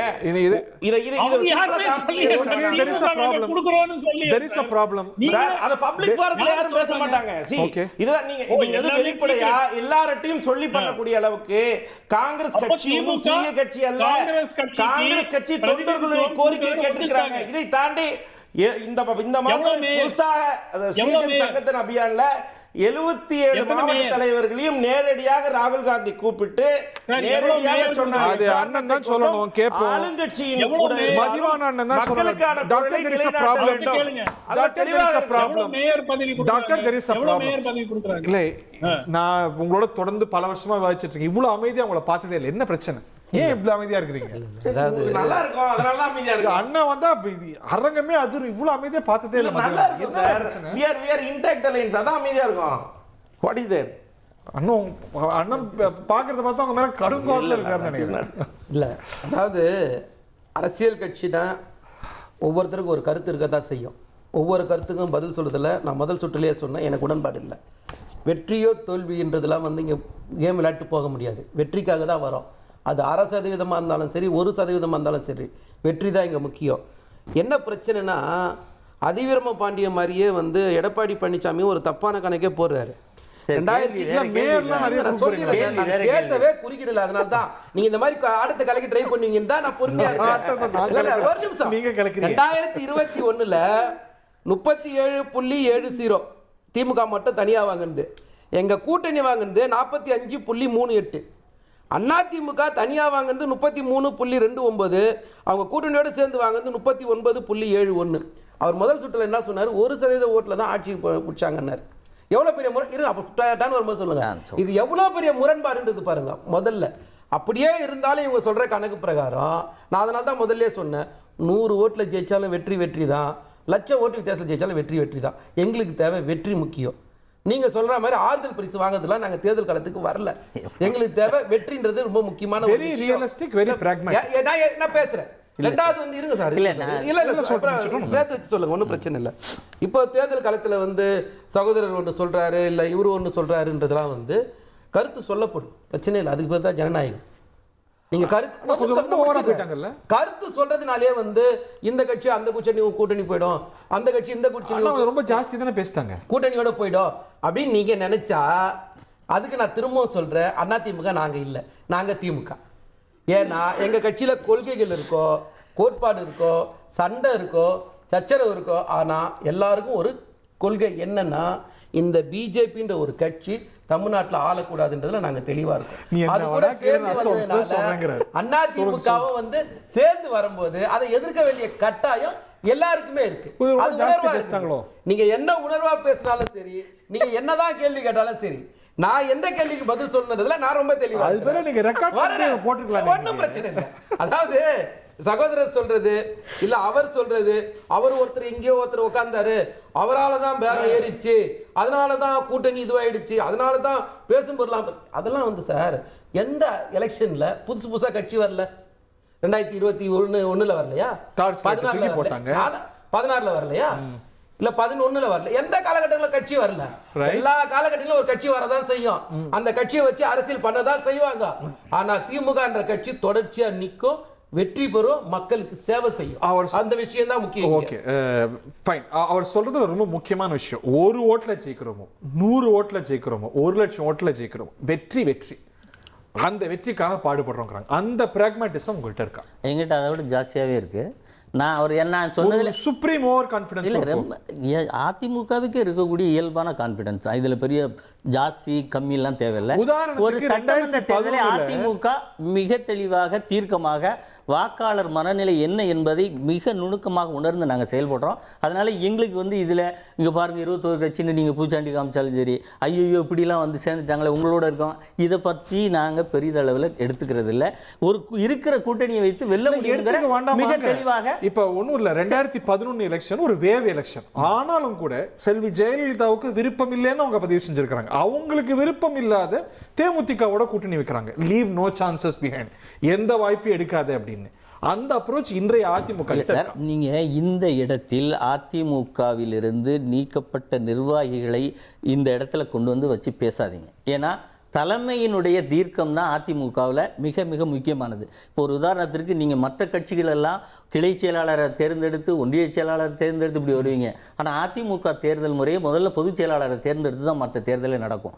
அதனால் தலைமை எவ்வளவு ஸ்ட்ராங்காக இருக்கிறதோ அவ்வளவு ஸ்ட்ராங்காக தேர்தல் வெற்றியும் தேர்தல் வேலையும் பணிகளும் வியூகமும் தெளிவாக நடக்கும். அதுக்குள்ளே யார் வந்து கரப்ட் பண்ணாலும் அவர்கள் வெளியேற்றப்படுவார்கள்ங்கிறது அதிமுகவுடைய வரலாறு. ஒன்னே சொல்லிடுறேன். அப்போ நண்பர் வந்து சொன்னதுக்காக, அதாவது இந்த பெர்சன்டேஜ் தான் ஆட்சி கிடையாது. அதிமுக ஆட்சி அமைப்பதற்கு இல்லை சார், நான் சொன்ன கணக்கு என்னன்னா அதிமுக ஆட்சி அமைப்பதற்கு இந்த 2021 தேவையான தொகுதிகள் 43. அந்த 43ல் நாங்கள் குறைவாக தோற்ற தொகுதிகளை எடுத்து கணக்கு பண்ணோம்னா வெறும் 1,83,000 வாக்குகள் தான்.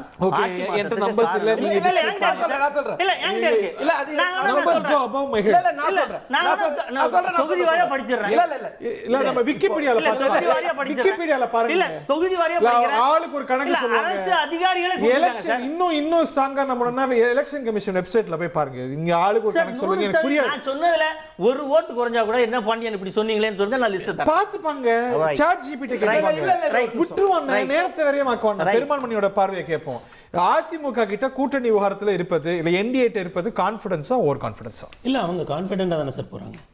சார் அஇஅதிமுகவை பொறுத்தளவில் ஐயா எடப்பாடியார் 4 ஆண்டு கால ஆட்சிக்கு பிறகு அவர் என்ன நினைச்சாரு, நாம இந்த கட்சியினுடைய முழு முதல் சக்தியா வரணும், பொதுச் செயலாளருங்கிற இடத்துல இருந்து நாம கையெழுத்து போடணும் அப்படிங்கிற நோக்கத்துல தான் அவருடைய அரசியல் நகர்வுகள் இருந்தது. அப்போ அவருடைய எதிர்க்கட்சி அரசியல் அப்படிங்கிறதே அஇஅதிமுகவை தான் முழுமையான ஒரு கட்டுப்பாட்டுக்குள்ளே கொண்டு வரணுங்கிறது தான் அவருடைய திட்டம். இன்றைக்கி ஐயா செங்கோட்டையன் இல்லை, இன்றைக்கு ஐயா இப்போ மேற்கு மாவட்டத்தில் அவருக்கு சமமான அல்லது அவரை விட மூத்த ஒரு நிர்வாகியாக இருந்த ஐயா செங்கோட்டையன் இன்றைக்கி வெளியே போயிட்டாங்க. அவரை போலவே ஒரு முதல்வர் பதவியாக இருந்து ஒருங்கிணைப்பாளர் பொறுப்பில் இருந்த ஐயா ஓபிஎஸ் இன்னைக்கு இல்லை. அப்போ தன்னளவில் அவர் இன்றைக்கு அதிமுகவினுடைய முழு அதிகாரத்தோட இன்றைக்கு அவர் இந்த தேர்தல் அது போதுமா? ஆமாங்கய்யா, அது இதுக்கப்புறம் தான் இன்னும் மற்ற விஷயங்கள் நடக்கும். பட் இந்த எலெக்ஷன் சமயத்தில் அவர் எடுத்திருக்கிற கூட்டணி வியூகம் அப்படிங்கிறது ஆமாங்கய்யா, என்ன எல்லாமே சரியா இருக்குல்ல. பாஜகவோட கூட்டணி வச்சிருக்காங்க. அவர் 2024 பாராளுமன்ற தேர்தலில் வெளியே போய் அவர் தேமுதிகவோட ஒரு கூட்டணி வச்சார். தேமுதிகவோட கூட்டணி வைத்த போதும் அஇஅதிமுகவோட வாக்கு வங்கி முதல்வர் வேட்பாளர் பிரதமர் வேட்பாளர் யாருமே இல்லாத ஒரு சூழ்நிலையில கூட என்டிஏ கூட்டணி ஐயா மோடியை பிரதமர்னு சொல்லி நின்னாங்க. திராவிட முன்னேற்ற கழக கூட்டணி ஐயா ராகுல பிரதமர்னு சொல்லி நின்னாங்க. ஆனால் பிரதமர் யாருமே இல்லாமல், இன்னும் சொல்ல போனால் அந்த நேரத்தில் அவர் போட்ட கேண்டிடேட் எல்லாமே ரொம்ப அந்த அளவுக்கு ரொம்ப ப்ரொஃபைல் உள்ள கேண்டிடேட்டாக கூட போடலை. அப்படி இருந்தாலுமே அவர் 20% வாக்குகளை அவர் தன்னுடைய வசம் வச்சிருந்தார். அப்போ அஇஅதிமுகவுக்கு இருக்கக்கூடிய வாக்குகள் இருக்கு. அது அவரோட தலைமைக்கு கிடைத்த பேஸ் மினிமம் பத்தாது இல்ல? இல்லங்கய்யா, இப்போ அவர் ஒரு ட்ரையாங்குலர் கான்டெஸ்ட்ல ஒரு சின்ன வாக்கு சதவீதத்துல வெற்றி தோல்வி நிர்ணயிக்கப்படுற இடத்துல என்ன நடந்திருக்கு? you don't take chances. ஆமாங்கய்யா, இன்னைக்கு என்ன நடந்திருக்குன்னு பாருங்கய்யா. இன்றைக்கு ஐயா ஓபிஎஸ் போய் திமுகல இணைஞ்சிட்டாங்க. அப்ப அந்த வழக்குகள் எல்லாமே இன்றைக்கு அவர் முழு முதலாக இரட்டைலைக்கு கையெழுத்து போடுகிற ஒரு உரிமையோட அவர் வராரு. அப்ப இனிமே கூட்டணிக்குள்ள பேச்சுவார்த்தை அவங்க இனிமேதான் நான் ஆரம்பத்திலேயே சொன்னேன் இல்லைங்களா, இனிமேல் தான் ஐயா ஸ்டாலினா இருக்கட்டும் ஐயா எடப்பாடியாரா இருக்கட்டும் 2 பேருமே இந்த மண்ணை 60 ஆண்டு காலம் ஆண்ட கட்சிகளுடைய தலைமை பொறுப்புல இருந்து எப்படி கூட்டணி பேரத்தை நடத்துவார்கள் அப்படிங்கறத எல்லாரும் பார்க்க போறாங்க. இனிமேதான் முக்கிய கட்டம்ங்கறீங்க. நிச்சயமா அப்படிதாங்க நடக்கும். ஏன்னா இன்றைக்கு இரு கூட்டணிகளுமே தன்னளவுல அவங்களுக்கான பலத்தோட இருக்கு. ஆனால் இன்னைக்கு எடப்பாடி பழனிசாமி சொன்னதே கூட கேட்டிருப்பீங்க, அதெல்லாம் பேசி முடிச்சிட்டோங்க அப்படிங்கிறாங்க. ஒரு 6 மாசத்துல என்டிஏவோட பிஜேபியோட யாருக்கு எந்த தொகுதின்னு ஒரு பூர்வாங்க அடிப்படையில் அவங்க ஐடென்டிஃபை பண்ணிருக்க மாட்டாங்களா? காங்கிரஸ் திமுக நம்பர்ஸ் ஃபைனலைஸ் பண்ணும்போது பூர்வாங்கமா பேசிருக்க மாட்டாங்க. அது எதுவுமே நடந்திருக்காதுங்கய்யா. முயற்சி ஒவ்வொருத்தரும் பண்ணுவாங்க.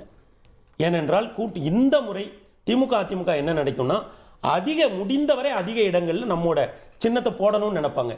ஏன்னா தாவேகாவுக்கு எவ்வளவு ஓட்டு இருக்கு, குறிப்பா அவங்களுக்கு இருக்கிற பெண்கள் வாக்கு எந்த அளவுக்கு அவங்களை கொண்டு போய் நிறுத்தும் இது யாருக்குமே தெரியாது. இல்ல எனக்கு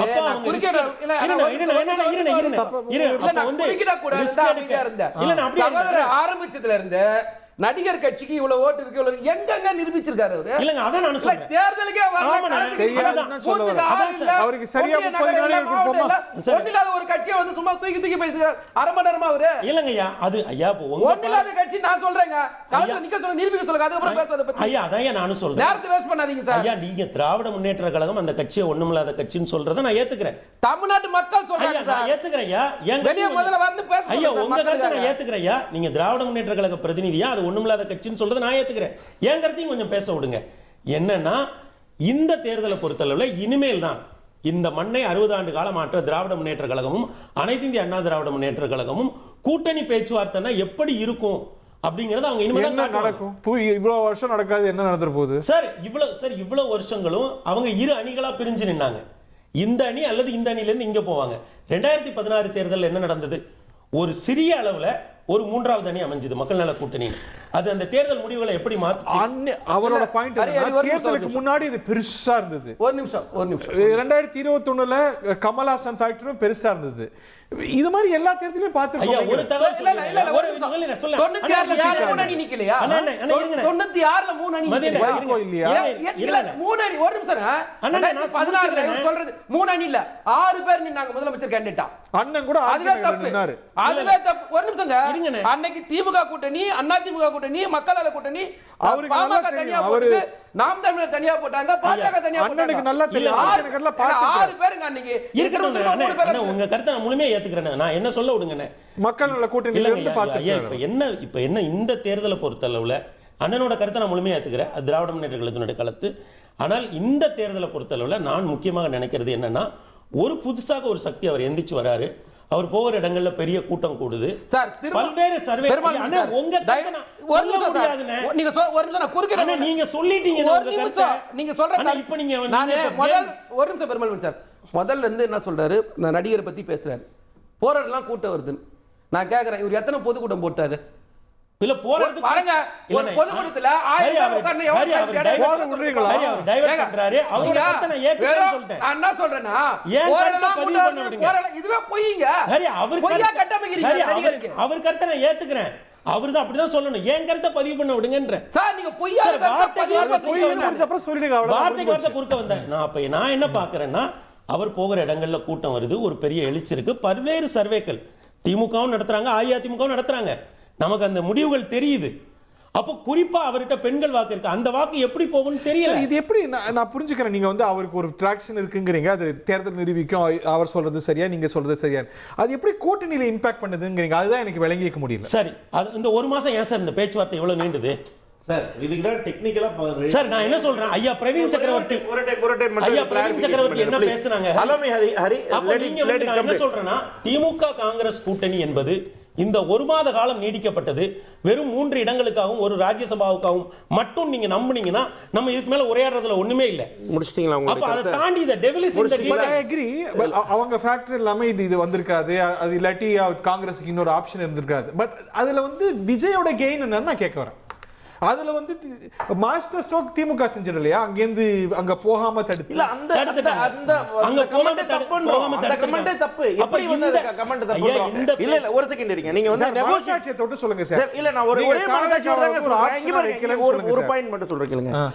ராகுல் காந்தியோ இல்ல பிற எந்த தலைவர்களோ தாவேகான்ற ஒரு வார்த்தை பிரவீன் சக்கரவர்த்தி சொன்னாருங்க. 18% சொல்லல இல்லையா? பிரவீன் சக்கரவர்த்தி சொன்னாரு. முடிச்சிட்டீங்க. ராகுல் காந்தி ஜனநாயகனுக்கு ஆதரவா ட்வீட் பண்ணாரு. அதுக்கு முன்னாடி மெர்சலுக்கு தான் பண்ணிருக்காரு. ராகுல் காந்தி விஜயோட லைன்ல மெர்சலுக்கு தான் பண்ணாரு. மெர்சல் படத்துல தான் பண்ணாரு. திமுக சொல்றாரு, நீங்க கூட்டணியில இருந்துப்பீங்களா, விஜய்க்கு ஆறுதல் சொல்வீங்களா? இது பேர் கூட்டணி தர்மம். முடிஞ்சிருச்சா? கூட்டணி தர்மம் கேள்வி. இப்போ என்னன்னா, ஃபர்ஸ்ட் ஜனநாயகனோட ட்வீட்டுக்கு எக்ஸாம்பிள் சொல்றோம். இதற்கு முன்பாக கட்சி ஆரம்பிப்பதற்கு முன்பாகவே எங்களுடைய ராகுல் காந்தி தலைவர் அவர்கள் மெர்சல் பட வெளியீடு நீங்க என்ன சொன்னீங்க? ஃபிலிம் பிராட்காஸ்டிங் இண்டஸ்ட்ரியில் இருக்கக்கூடிய பிரச்சனைக்கு எதிராக, கலைத்துறையில் இருக்கக்கூடிய பிரச்சனைக்கு எதிராக எங்களுடைய தலைவர் அவர்கள் அதற்கு குரல் கொடுக்கிறார். அதை அப்படி மட்டும் பாருங்க. நான் ஜனநாயகனை விட்டுறேன். இல்ல அவர் சொன்னது நான் பதில் சொல்றேன். ஜனநாயகனுக்கு முதலமைச்சர் கூட குரல் கொடுக்கிறாரு. ஒரு நிமிஷம் இருங்க. நான் கேட்பது கரூர் சம்பவத்துல விஜய் வந்து திமுகவை வில்லனா சித்தரிக்கிறார். ஆனா அந்த விஜய்க்கு ஆறுதல் சொல்றீங்க. இதன் பேர் கூட்டணி தர்மம். ரைட், முடிஞ்சா? இப்போ நீங்க என்னன்னா, ஃபர்ஸ்ட் விஷயம் நெகோசியேஷன் ஃபேக்டருக்கு, அதாவது இந்த பூச்சாண்டி கட்டுற மாதிரி கதவு திறந்தா பூச்சாண்டி வந்துடும் அப்படின்னு சொல்லி தான் காங்கிரஸ் கட்சி வந்து தாவேக்காவுடன் சென்று விடுவோம்னு சொல்லி தான் நாங்கள் வந்து கட்சியை பார்கெனிங் பவர் அதிகம் பண்ணோம்னு சொல்கிறீங்களே, அதுவே தவறு.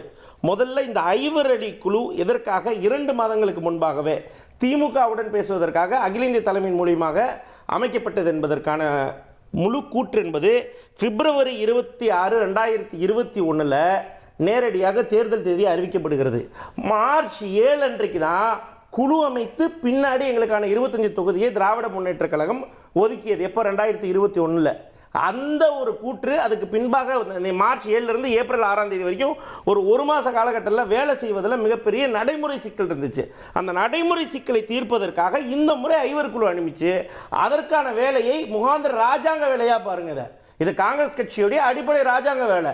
இதற்கான அடிப்படை திட்டத்தை திட்டி தான் நாங்க ஒவ்வொரு நகரமே பெரும் வாய்ப்புன்னு நீங்க நினைச்சிருக்கலாம்.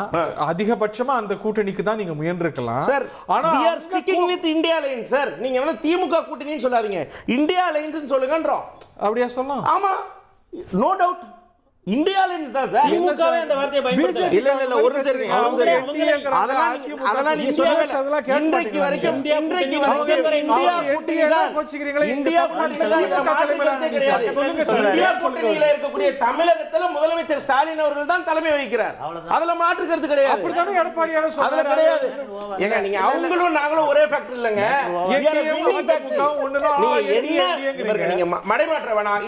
இந்த அரங்கம் என்பது தெளிவாக நடக்க வேண்டும். முதல் கருத்து முற்றிலும் தவறு. விஜய் வச்சு தான் நாங்க பார்கெனிங் பவர் கெயின் பண்ணோன்றதே தவறு. திமுக முழுக்க ஒரு நிமிஷம் இருங்க சார். ஏன்னா எப்ப சொன்னோம் இல்லை, இனிஷியல் நீங்க என்ன சொன்னீங்கன்னா நான் அதை அப்படியே ரிப்பீட் பண்றேன். எங்களுடைய கட்சி தலைவர் எல்லாரிடம் கேட்கும்போது ஒன்று திமுகவோட இல்ல தமாகோட சொன்னாங்கன்னு சொன்னீங்க. தாவேக கூட உங்களுடைய கட்சியினுடைய இளம் மாவட்ட செயலாளர்களை கூப்பிட்டு பேசும்போது நீங்க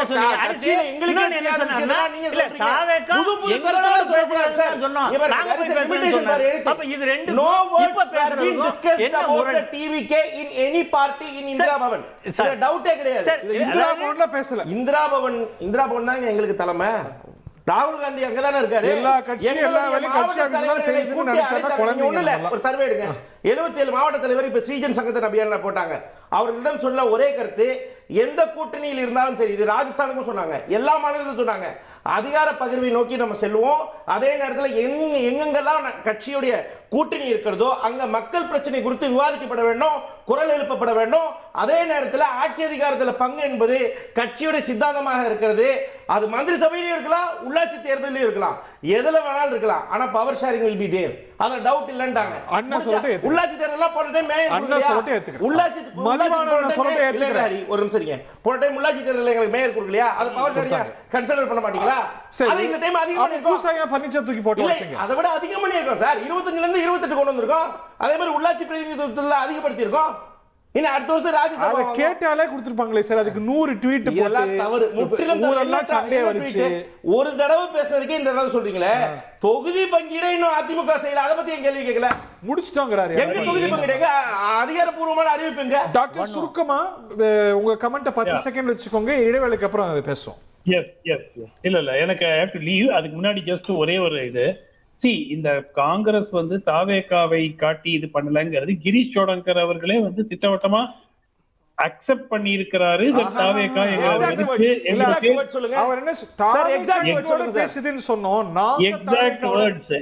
லட்சுமி சொல்லுவாங்கல்ல, உன் வீட்டுக்கு சம்பந்தம் பண்ண வந்தேன்னு சொன்னேனே தவிர உன் பொண்ணை சம்பந்தம் பண்ண வந்தேன்னு சொல்ற அந்த மாதிரி சொல்றாரு கிரீஷ் சோடங்கர். லைட்டர் வாட்ஸா எடுத்துக்காதீங்கன்ற கிரீஷ் சோடங்கர் சொன்ன வார்த்தை என்னன்னா, தாவேகா எங்களை எனது அதிகார சக்தியாக பார்க்கிறது. அதுல டவுட் தாவேகாவே இல்ல சார். ஒரே ஒரு கேள்வி சார். சரி சுமன் சார், ஏதாவது ஒரு ப்ராமினன்ட் லீடர் தாவேகா பத்தி பேசுறத சொல்லுங்க. இவ்வளவு பெரிய டிஸ்கஷன் கொண்டு போறீங்க இந்த வாரத்துல. டிவிகே பத்தி எந்த தலைவர்கள் நாங்கள் காங்கிரஸ் தாவேகாவுடன் பேச இருக்கிறோம் இல்ல பேசினோம் அப்படின்னு ஒரு வார்த்தை கமா போட்டோம். ஏன் இவ்வளவு நீங்க சொல்ற பிரவீன் சக்கரவர்த்தி அவர்களே அரசியல் சக்தியாக தாவேகா மாறி இருக்குன்னு தான் சொன்னாரு. அதுல டவுட் ஒண்ணும் கிடையாது.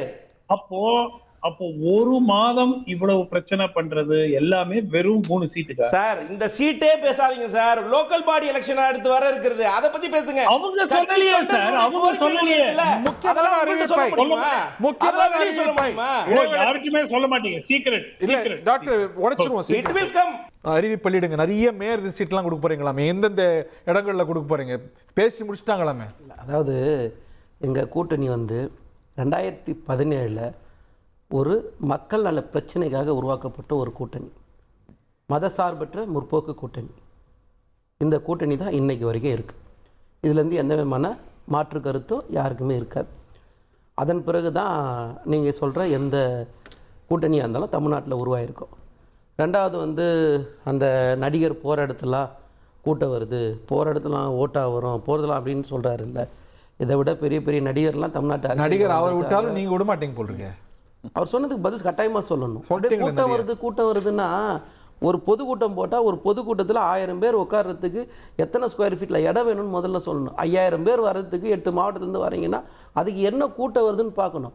ஒரே க்ரௌடு வருதுன்றது அதையே ட்ரோன் காட்சியில் காலிலேருந்து டிஆர்பி கிடைக்குதுன்றதுக்காக அதையே பார்த்துட்டு கூட்டம் வருதுன்னா எங்கெங்க கூட்டம் வருது? நடிகர் வடிவேலுக்கு வராத கூட்டமாங்க. ஓட்டாக மாறிடுச்சாங்க. அரசியல் களம் வேற, ஓட்டு வங்கி அரசியல் வேற, கூட்டம் வர்றது வேற. அதை முதல்ல உணர்ந்து பேசுங்க. திரும்ப அந்த நடிகருக்கே அந்த நடிகரால்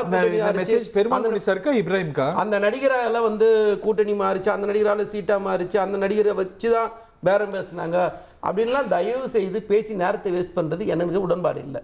ரெண்டாவது வந்து வரப்போற தேர்தல் மக்கள் நலன் சார்ந்து ஒரு கூட்டணியை உருவாக்கி இருக்கோம். அதுல மக்களுக்கு என்ன செய்ய முடியுன்றதுக்காக தான் இந்த கூட்டணி.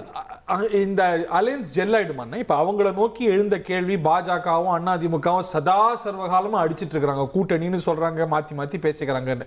அந்த சண்டையெல்லாம் ஓஞ்சிருச்சு. ஆனா இப்ப ஃப்ரெஷ்ஷா இருக்கிற சண்டை உங்க சண்டை தானே? இல்ல, இந்த ஒரு பழைய வசனம் மாதிரி தான், மறந்தா தானே நினைக்கிறதுக்குன்ற மாதிரி சண்டைன்னு ஒண்ணு வந்தா தானே அதை பத்தி ஜெல் ஆகிறத பத்தி பேசணும். அப்படி அந்த அவசியமே இல்லாத ஒரு விஷயத்தை நீங்க பேசுறீங்க. அவங்க கூட்டணி வேற. ஒருத்தர் அந்த கட்சி அழிப்பன்னு சொன்னாரு, ஒருத்தர் அவரோட பொதுச்செயலாளரை துரோகின்னு சொன்னாரு, ஒருத்தர் இன்னும் பேசக்கூடாத வார்த்தையெல்லாம் பேசினாங்க. இவரை ஒழிக்கிறதுக்காக தான் கட்சி ஆரம்பிச்சுன்னு ஒருத்தர் சொன்னார். அந்த மாதிரி வந்த ஒரு கூட்டணிக்கும் எங்க கூட்டணி மதசார்பற்ற முற்போக்கு கூட்டணி தெளிவா தமிழ்நாட்டில் பிஜேபி அதிமுக தமிழ்நாட்டு மக்களுக்கு பண்ண துரோகத்தை மட்டுமே சொன்னாலே தமிழ்நாட்டு மக்கள் எங்களுக்கு ஓட்டு போடுவாங்க. ஓகே, அப்புறம் எங்களுக்கு சாதனைகள் இருக்கு. அந்த சாதனைகள் அடிப்படையில் ஓட்டு போட்டாங்கன்னா 200 தொகுதிக்கு மேல வெல்வோன்றது முதலமைச்சர் தெளிவா பதிவு பண்ணிருக்காரு எல்லா இடத்துலயும். இந்த முறை ஆர்கே நகரான யாரு நீங்க இப்போ நான் எந்த தொகுதி கேட்கிறேன் இல்ல கட்சி தேர்தல் வந்தா எல்லாரும் ஒரு தொகுதி கேட்பாங்க. நீங்க சொல்ற மாதிரி நான் ஆர்கே நகர் கேட்டிருக்கலாம். அது மக்கள் தலைவர் தானே முடிவு பண்ண போறாரு. எப்பவுமே பாஷாவா இருக்கிற நீங்க மாணிக்கமா பாக்குறேன். இவ்வளவு அமைதியா கட்டின பசுவா பார்த்ததே இல்லை. நான் உங்களை எவ்வளோ வருஷம் ஆயிடுச்சிட்டு இருக்கோம். அதாவது எலெக்ஷனுடைய விளைவு ஹரியோட மைண்ட் செட் எனக்கு தெளிவா தெரியுது. ஏதாவது பண்ண முடியுமா, ஏதாவது ஒரு சண்டை வலிக்க முடியுமா, கூட்டணியில குழப்பம் வருமா, கடைசி வரைக்கும் இருக்குதுன்னு இந்த பக்கம் ட்ரை பண்ணி பாக்குறீங்க. இந்த பக்கம் ட்ரை பண்ணுவோம். ஒன்றும் இல்லை, உங்களுடைய நம்பிக்கைகள்லாம் தகர்ந்ததுன்னு நீங்க சொல்லுவீங்க தானே. விசிகா அங்கேருந்து வந்துருவாங்க, மரியாதை இல்லை, கம்யூனிஸ்டுக்கு மரியாதை இல்லைன்னு சொன்னீங்க. வரல, அவங்க விசிகா பிரச்சனை பண்ணுறாங்க, நீங்கள் செட்டில் ஆகிட்டாங்க. அதுக்கப்புறம் அங்கே வந்து காங்கிரஸோட பிரச்சனை பயங்கர மோதல், இங்கே டெல்லியில் போகிறாங்க அப்படின்னீங்க, அதுவும் நடக்கலை. அங்கே எல்லாம் சீராக போயிட்டுருக்கு. நீங்கள் எதெல்லாம் சொன்னீங்களோ, எதெல்லாம் அங்கே வந்து பிரச்சனைன்னு சொன்னீங்களோ அதெல்லாம் சால்ட் இல்லை. அங்கேயும் அந்த பிரச்சனை இன்னும் இருக்குங்கிறதுக்கு ஒரு சின்ன உதாரணம். இப்போ காங்கிரஸ் நண்பர் பேசும்போது இந்தி கூட்டணி தான் அப்படின்னு சொன்னார். இவர் இப்போ மக்கள் நல கூட்டணி என்ன மதசார்பற்ற கூட்டணி சொல்றதுல முதலமைச்சருக்கு எந்த தயக்கமும் இருந்ததில்லை. அவர் பல இடங்கள்ல இந்தியாவுடைய ஃபுல் ஃபார்ம் சொல்லி தமிழ்நாட்டு ஏர்போர்ட்ல பேட்டி கொடுத்துருக்காரு. உங்களுக்கு தான் சங்கடம் இல்லை, நீங்க தான் அதை சங்கடமான வார்த்தையா மாத்துறீங்க. அப்ப இந்தியா கூட்டணின்னா ஒரு நேஷனல் லீடர் வந்தால் அதை இந்தியா கூட்டணின்னு தான் சொல்லுவாங்க. அதே மாதிரி எங்க சைட்ல இருந்து நேஷனல் லீடர் வந்து சொன்ன உடனே பாத்தீங்களா அவர் சொல்லிட்டாரு. இது என்ன இருக்கு இப்ப அங்க என்ன பிரச்சனை? அதே மாதிரி இங்க என்ன பிரச்சனை? பிரச்சனை எதுவுமே கிடையாது சார். நீங்க என்ன பிரச்சனை சார்? ஒரு நிமிஷம் நீங்க பேசும்போது குறுக்கிடல. அப்போ இது அப்போ வார்த்தைகளை வைத்துக்கொண்டு இந்த மாதிரி சின்ன சின்ன கட்டமைப்புகளை செய்யறது, அதிமுக விமர்சிப்பதற்கு நீங்க நல்ல மைனூட்டா பண்ணுங்க. நான் சொன்னதுக்கு நான் 1,83,000 என்கிட்ட டேட்டா இருக்குது, தொகுதி வரையாக படிக்க முடியும். என்னதுக்கு சொல்ல வரேன்னா, இப்போ திமுக எடுத்த உடனே பிஜேபியை மட்டும் விமர்சிப்பதற்கு காரணமும் எடப்பாடியார் மீது மக்களுக்கு எந்தவித வெறுப்பு கிடையாது. அவர் சொன்ன மாதிரி சஸ்டெயின் ஆகலை, ரீட்டைன் ஆகலை அப்படின்லாம் கிடையாது. அரசியலில் அவ்வளவு பிரச்சனைகள் இருந்த போதும் 10 ஆண்டுகளுக்கு பிறகும் எதிர்க்கட்சி ஒரு ஸ்ட்ராங்கான எதிர்க்கட்சி தலைவராக வந்து அமரக்கூடிய கெப்பாசிட்டியோடு தான் தேர்தல் சந்திச்சு நாங்கள் வந்திருக்கோம். அப்படி இருக்கிற போது எங்களுக்கு இந்த ஒரு வார்த்தை அரசியலை பத்தி பேசுறது இதெல்லாம் எங்களுக்கு வந்து பிஜேபி எதிர்ப்புக்கு நீங்க அப்படி ஒரு இன்டர்பிரேஷன். நான் இன்னொன்னு சொல்லிடுறேன். I understand. அது அதுக்கு நான் உடனே இன்னொன்னு சொல்றேன். ஆனா இன்னொன்னு பார்க்கலாம், பிஜேபிக்கு நெகட்டிவ் வோட்டிங் இருக்கு தமிழ்நாட்டுல. நான் அத இன்னொன்னு சொல்றேன். அத நீங்களே அங்கீகரிச்சிருக்கீங்க. அத அவங்க என்கேஷ் பண்ண நினைக்கிறேன். பிஜேபிக்கு மட்டும் இல்ல, தேசிய கட்சினாலே தமிழ்நாட்டில் நெகட்டிவ் ஓட்டு தான். இதில் என்ன பிஜேபி காங்கிரஸ் செய்யாத, இந்தியை திணிக்காதத, இல்லை மிசாவில் இவங்க திமுக காரர்களே உள்ள போட்டு செய்யாததா?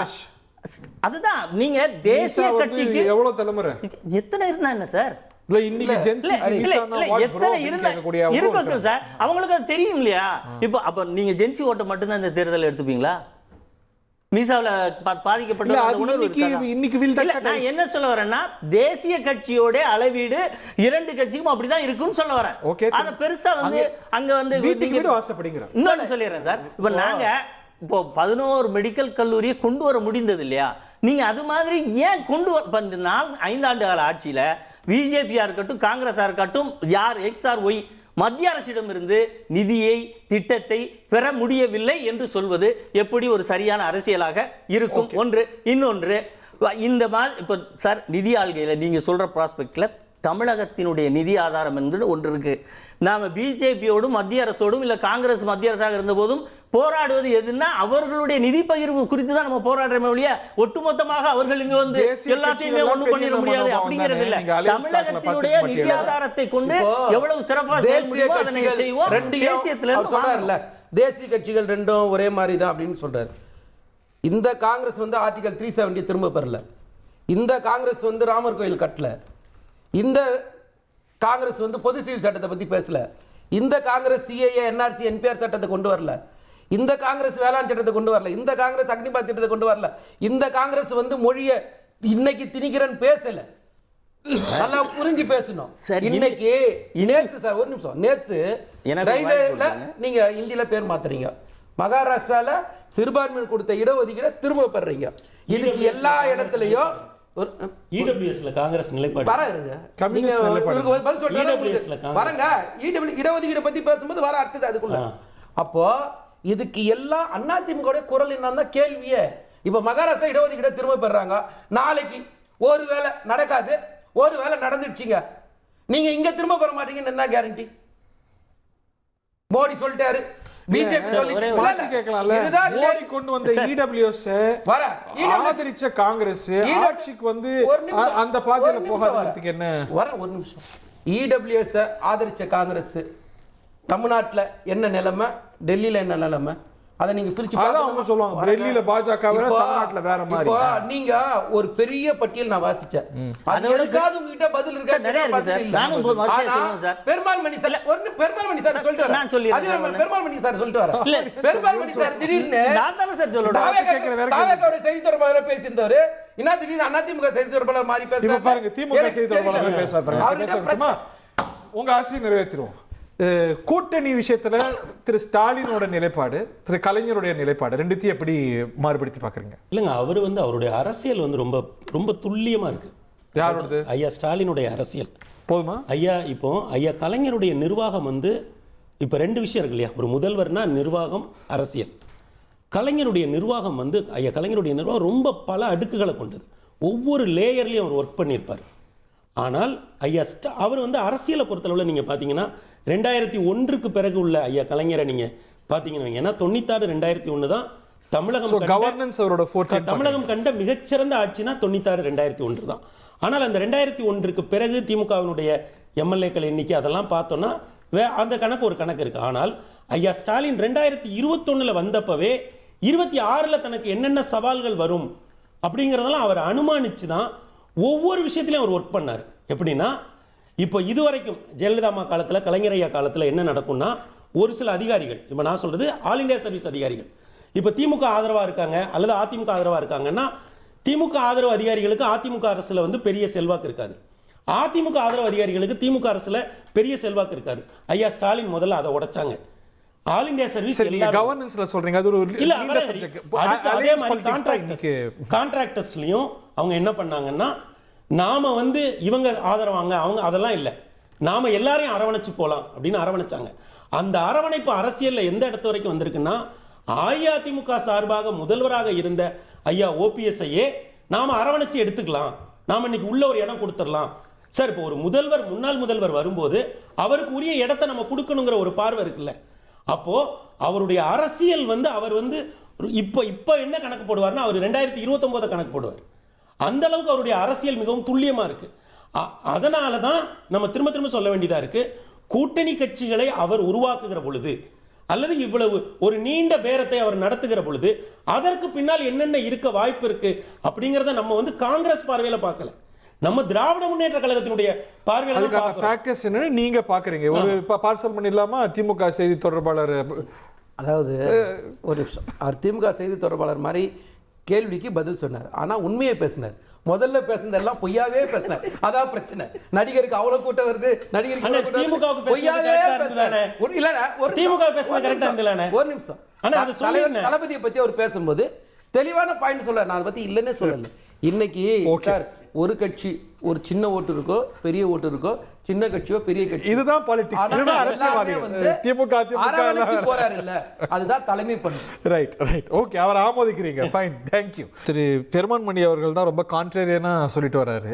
இந்த அலையன்ஸ் ஃபார்மேஷன்ஸ் எல்லாம் மாறும்னு நினைக்கிறீங்களா? சார் நான் உறுதியாக மாறும்னு நினைக்கிறேங்க ஐயா. எப்படி மாறும்? உங்க கற்பனை என்ன? ஐயா நான் மறுபடியும் இந்த இல்ல, analysis. ஐயா 1 மாத காலமாக இப்போ பாருங்க ஐயா, ஐயுஎம்எலுக்கு ஒரு இடத்த குறைச்சி கொடுத்துருக்காங்க, காங்கிரஸுக்கு ஒரு 2-3 இடத்த அதிகப்படுத்தி கொடுத்துருக்காங்க. இப்போ ஐயுஎம்எலுக்கு கொடுத்ததுங்கிறது ரொம்ப எளிதாக முடிஞ்சுது. அவங்க கூட்டணி பேச்சுவார்த்தைக்கு போகிறாங்க, கடந்த முறை 3 இடம், இந்த முறை 2 இடங்கிறது ரொம்ப எளிதாக திமுக வந்து கையாண்டுட்டாங்க. மனிதநேய மக்கள் கட்சிக்கு அதே 2 இடங்கள் அப்படிங்கிறத சொல்லிட்டாங்க. இப்போ காங்கிரஸுக்கு அந்த 3 இடங்களை அதிகப்படுத்தி கொடுக்கறதுக்கு நடந்த பேச்சுவார்த்தை இருக்குல்ல, அதை நீங்கள் மனசில் வச்சுக்கோங்க. அதே நேரம் என்டிஏ கூட்டணியில் என்ன நடந்ததுன்னு பாருங்கள். முதன்முறையாக அவங்க மதுரையில் ஒரு டேபிள் போட்டு உட்கார்ந்துருந்தாங்க. அங்கே வந்து பாஜகவினுடைய மேலிட பொறுப்பாளர்களான அவங்க 2 பேரும், ஐயா ரெட்டி அவர்களும் ஐயா மேனன் அவர்களும் ஒரு இடத்துல இருக்காங்க. இங்கே ஐயா எடப்பாடி இருந்தாங்க. அதற்கு எதிராக பாரதிய ஜனதாவோட கூட்டு இருந்தாங்க. இப்படி எல்லாரும் உட்கார்ந்து பேசி நம்ம பார்த்துருக்கோமா? இதுவரைக்கும் அப்படி ஒரு விஷயம் நடந்ததே இல்லை. இல்ல, அதுவே விமர்சிக்கப்படுது பார்த்தோம்ல. ஆமாய்யா. இந்த சேர் ஏஐடிஎம்கே தானே இருந்திருக்கணும். எல்லாருக்கும் ஒரே சமமான இடம் ஆமா. கொடுத்துருக்காங்க. அப்ப அதுக்கு மறுநாள் ஐயா எடப்பாடி வந்து டெல்லிக்கு போயிட்டு வராங்க. அப்ப என்ன பேசிட்டு வந்தாங்க நமக்கு எதுவுமே தெரியாது. இப்போ கடந்த முறை வந்து பாத்தீங்கன்னா ஐயா வாசன் 2 இடத்துலயுமே வந்து இன்னும் ஃபிரிக்ஷன்ஸ் இருக்கு. ஐயா நிச்சயமா இருக்கலாங்க. இப்ப கடந்த முறை ஐயா வாசனுக்கு இடம் கொடுத்தாங்க. அதற்கு பாஜக ஒரு காரணம், அப்புறம் வேறு சில காரணங்களும் இருக்கு. ஆனா இந்த முறை பாருங்க, இந்த முறை வந்து அவங்க பாமகவுக்கு கொடுத்துருக்காங்க. இன்றைக்கு கூட பாமக வந்து எந்த நிலைப்பாடு எடுத்தாங்க? ஐயா எடப்பாடியார் தான் அவங்க முன்னிறுத்தி, அவங்க பேட்டிகளில் எல்லாத்துலேயுமே அவங்க முன்னிறுத்துறாங்க.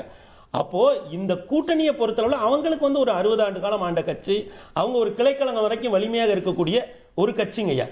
அப்போ என்ன ஆகும்னா, இன்னமும் கூட்டணி பேச்சுவார்த்தைக்கு நீங்கள் போய் உட்காருகிற போது தான் இந்த நெருக்கடிகள் எல்லாமே வரும். Devil is in the details. Details தான் அதுல தான் இருக்கு. சோ உங்க பாஜக சும்மா விட்டுருமா? காங்கிரஸே 28 வாங்கிட்டாங்க, டெல்லியில வேற வர வச்சு பார்க்குறாங்க, சும்மா விட்டுருவாங்களா? அதான் சார், எங்ககிட்ட இருக்கிறது அவர் சொன்ன மாதிரி தொடக்கத்தில் சொன்ன 234 தொகுதி. இதுவரை தொகுதி பங்கீட்டில் இப்போ நீங்கள் 2019 தொகுதி பங்கீடு பிஜேபியோடு நாங்கள் எப்படி பண்ணியிருக்கோம் அப்படிங்கிறதுக்கு ஒரு எக்ஸாம்பிள் இருக்குது உங்களுக்கு. 2019 இன்னும் சொல்லப்போனால் ரொம்ப நீதிமன்றம், தேர்தல் ஆணையம், இப்படி பல நெருக்கடிகள், இந்த ஆட்சிக்கு வருது அந்த ஆட்சிக்கு வருதுன்னு சொன்ன காலகட்டத்தை தாண்டி நடந்த அந்த இடப்பகிர்வு, அதில் மிக தெளிவாக நாங்கள் பிஜேபிக்கு 20 இடம் தான் கொடுத்துருந்தோம். இன்றைக்கு தேதி வரைக்கும் ரெக்கார்டில் பிஜேபிக்கு அதிகமான இடங்களை கொடுத்த கூட்டணி திமுக கூட்டணி தான். 23 இடங்கள் கொடுத்தாங்க. அவங்களா பெரிய மனசு பண்ணி, ஐயோ மதிமுக நீங்கள் சொன்னீங்களே வெளியே போச்சுன்னு, மதிமுக ரொம்ப வருத்தப்படுறாங்க, 3 சீட்டை வந்து அவங்களுக்கு கொடுங்கன்னு சொல்லும் போது கூட நாங்கள் கேட்ட இடங்கள் தரலன்னு சொல்லிட்டு மதிமுக கூட்டணி விட்டு பாருங்களேன். இப்போ வந்து நீங்க தான் கூட்டணி தலைமை, ஆனா மோடி கரங்களை வலுப்படுத்துவோம்னு பேசுறாங்க உங்க கூட்டணி கட்சிகள். அமமுக எல்லாம் என்ன பேசுனாங்கன்னு நீங்க பாத்தீங்க. பட் அவங்க வந்து என்டிஏவை சார்ந்து தான் இருக்கிறாங்க, பிஜேபியை சார்ந்து தான் இருக்கிறாங்க. ஒரு கூட்டணிக்குள் கூட்டணின்னு இருக்கு, அது ஜெல்லாகுதாங்கிற கேள்வியும் இருக்கு. ரொம்ப அழகா ஜெல்லாது. இப்போ அவங்க கூட்டணி கட்சியில யாராவது நாங்க காங்கிரஸோட பேசுறோம், கம்யூனிஸ்ட் கட்சியில நாங்க இந்தியா அலையன்ஸ்ல இருக்கோம், அதனால நாங்க காங்கிரஸோட தான் பேசுவோம், திமுகவோட பேச மாட்டோம்னு சொல்றது இல்லை. அவங்க இங்க திமுக தலைமைன்னு அவங்க அங்கீகரிச்சு பேசுறாங்க. அந்த மாதிரி ஏன் இந்த ஒரு டிவாலிட்டி? நான் வாசன் வந்து அவர்கிட்ட பேசுவார், டிடிவி தினகரன் இவர்கிட்ட பேசுவார், பாமக இங்க பேசும். இது குழப்பம் இல்லையா? இல்லை, ஒரு குழப்பம் இல்லை சார். அதாவது நாங்கள் கூட்டணி அறிவிக்கும் போது மிக தெளிவாக அதிமுகவும் என்டிஏ கூட்டணியும் கூட்டணி அமைக்கிறது, இதில் என்டிஏவுடைய கூட்டணிக்கு அதிமுக தலைமை தாங்கும் தமிழகத்தில் அப்படின்னு தான் சொல்கிறோம். இப்போ வரைக்கும் குழப்பமா இருக்கு. இதில் என்ன சார் குழப்பம்? அதிமுகவும் என்டிஏவும் கூட்டணி வச்சிருக்கு. ஆமாம், அந்த கூட்டணியில் ஆல்ரெடி இருக்கிறவங்க இருக்கிறாங்க. அப்படி அதுக்குள்ள ஒரு இன்டர்சேஞ்ச் வந்து இப்போ பாமக எங்களோட நேரடியாக வந்துட்டாங்க. அப்போ இதுக்குள்ள பாமக என்டிஏல இல்லை, பாமக எங்களோட இருக்கு, என்டிஏல இருக்கா? என்டிஏ கூட்டணிக்குள்ள இருக்கிற அதிமுக கீழே இருக்கு. ஆனா உங்க கூட பேசுவாங்க. யார் கூட பேசுவாங்க? பாமக உங்க கூட சீட் எங்களோட தெளிவா பேசும் சார். இப்போ எம்பி சீட்டு நாங்க பாமகக்கு சீட் கொடுத்தது போன எலெக்ஷன்ல நீங்க, ஆனா அவங்க பிஜேபியோட பேசுவாங்க. இல்ல, எம்பி சீட் வந்து ராஜ்யசபா எம்பி கொடுக்கறது எந்த பேட்டாவில் கொடுக்குறோம், அவங்க எப்படி பண்ணியிருக்கோங்கிறத நம்ம வெளியே சொல்ல முடியாது, ஓப்பனாக சொல்ல முடியாது. இப்போ பாமக எங்களோட நேர வருது, எங்களோட ராஜ்யசபா வாங்குது, இப்போ வாசனுக்கு தரல, அப்போ நீங்கள் வந்து இதுக்குள்ள அப்போ வேற எங்களுடைய கட்சிக்குள் கூட்டணிக்குள் ஒரு அழகான உடன்பாடு இருக்குங்கிறத கூட்டணிக்குள் கூட்டணின்னு நீங்கள் எடுத்துக்கிட்டாலும் அதிமுகவின் தலைமையில் கூட்டணின்னு எடுத்துக்கிட்டாலும் இல்லை எப்பவும் சொல்ற மாதிரி என்டிஏன்னு சொல்றீங்களா என்ன சொன்னாலும் இல்ல என்ன சொன்னாலும் இனிமே வந்து இந்த குழப்பங்களை வந்து இனிமே ஐயா எடப்பாடி ரொம்ப கடுமையாக கையாளுவாங்க சார். நான் ஒரே ஏன்னா உட்கட்சியை பொறுத்தளவு அவங்களுக்கு இனிமே பிரச்சனையே இல்லை. அப்போ இப்ப நண்பர் பாண்டியன் சொன்னார்ல 2021 தேர்தல் கூட்டணி பேச்சுவார்த்தையில அமமுகவுக்கு 25 இடங்கள் தான் கொடுக்கணும்னு கேட்டாங்க. ஆனா அன்றைக்கு வந்து ஐயா எடப்பாடியார் வந்து ரொம்ப கடுமையா அந்த இதை பேரத்தை வந்து முன்னிறுத்தினாங்க இல்லையா. இனிமேல் ஏன்னா இப்ப ஐயா ஓபிஎஸ் திமுகவில் இணைவதற்கு முன்னால் இருந்த ஐயா எடப்பாடியார் வேற, இன்றைக்கு நிச்சயமா இனிமே வந்து ஐயா எடப்பாடியார் வந்து முன்கை எடுப்பாங்க. இந்த கூட்டணி பேச்சுவார்த்தைகளுக்குள்ள இருக்கிற இந்த கிரே ஏரியாஸ் இருக்குல்ல, இதெல்லாம் வந்து அவர் வந்து தனக்கே கையாளுவார் நான் நினைக்கிறேன். அல்ல சார் சொன்ன மாதிரி இப்போ வந்து சீட்ஸை வந்து நாங்கள் தான் ஷேர் பண்ண போகிறோம்னாலும் அவங்க என்டிஏ கூட்டணியில் இருந்தாலும் அமமுகவுடைய ஓட் பேங்கு அதனுடைய நுனான்சிஸ் அது எந்தெந்த பகுதிகளில் எப்படி இருக்குது இதையெல்லாம் நாங்கள் தெரிஞ்சு தான் அலோகேட் பண்ண போகிறோம். ஏதோ அங்கே வந்து பிஜேபி சொன்னால் அலோகேட் பண்ண போகிறோங்கிறது இல்லை. வெற்றிங்கிறது அலோகேட் பண்ணலாமே. அது ஏன் இந்த ஒரு காம்ப்ளிகேட்டட் அரேஞ்ச்மெண்ட்? அதுதானே இந்த குழப்பத்துக்கு அவர் குழப்பம் இல்லை சார். இந்த ரொம்ப சிம்பிள் லாஜிக் வந்து இப்போ அமமுகவுக்கும் எங்களுக்கும் ஒரு பெரிய பங்காளி சண்டை நடக்குது. அது பிஜேபி வந்து சேர்த்து வைக்கிறாங்க ஒரு காமன் ஃப்ரெண்டாக. அவங்க அதோட டிராவல் பண்ணிட்டு நான் வரேன்னு சொல்றாங்க. இதுல என்ன இருக்கு? இப்போ நேரடியாக உட்காந்து பேசக்கூடிய ஒரே நாளில் உட்காந்து பேசக்கூடிய சூழ்நிலை இருந்தது. நீங்க சொன்ன மாதிரி டிடிவி கூட்டணிக்கு ஒரு வாரத்துக்கு முன்பு கூட வேறு மாதிரியான வைகோ இருக்கிறாரு, மல்லை சத்யாவும் இருக்கிறாரு, அந்த மாதிரி தானே. இப்போ கூட்டணியில் ஜவஹர்லாலும் இருக்கிறாரு. எங்க கூட்டணியில் நாங்க போய் தனியா எங்க கூட்டணியில் யாருமே நீங்க சொன்ன மாதிரி தனியார் தேர்தலில் சந்திக்கல. எல்லாரும் தொடர்ச்சியாக 2017 கூட்டணி ஆரம்பித்து 19, 21, 24 எல்லா தேர்தலையும் ஒன்றா தான் சந்திச்சிருக்கோம், ஒன்றா தான் சந்திக்க போகிறோம், ஒன்றா தான் வெற்றி பெற போகிறோம். ஆனால் உங்களை பொறுத்த வரைக்கும் என்னென்னா நீங்கள் சொன்ன மாதிரி தான் மாப்பிள்ளை அவர் தான், ஆனால் போட்டிருக்க சட்டை அமித்ஷா முடிவு அவர் தான் பண்ண. என்ன ஒப்பீடு? என்ன ஒப்பீடு? ஒண்ணும் கிடையாது. நீ அவர் இந்தி கூட்டணியான்னு அவர் பதிலே சொல்லல. இல்ல பக்கத்துல இருந்துட்டு உங்ககிட்ட கேற கேள்வி வீடியோ இருக்கு போட்டு பாருங்க. காங்கிரஸ் சொல்லுது மோடி பேசுற வீடியோ எல்லாம் விட்டுருங்க. உங்க பக்கத்துல இப்ப பக்கத்துல இந்தியா அலையன்ஸ் இல்ல அதை விட இல்ல என்ன சொல்றேன் நான் இந்தியா அலையன்ஸ் சொன்னேன். இந்தியா அலையன்ஸ் சொன்னேன். அவங்க இந்தியா அலையன்ஸ்ங்கறாங்க. அது தப்பு இல்ல சரியா? இந்தியா அலையன்ஸின் தலைமையில தான் இன்றைக்கு ஆட்சி அமைக்க முடியும்னு நாங்க சொன்னோமா? இன்னைக்கு முதல்வர் முத்துவேல் கருணாநிதி ஸ்டாலின் தான். ராகுல் காந்தியோ எங்களுடைய அகில இந்திய தலைவர்களோ யாராவது என்டிஏ தலைமையில் ஆட்சி அமைகின்ற மாதிரி இந்தியா தலைமையில்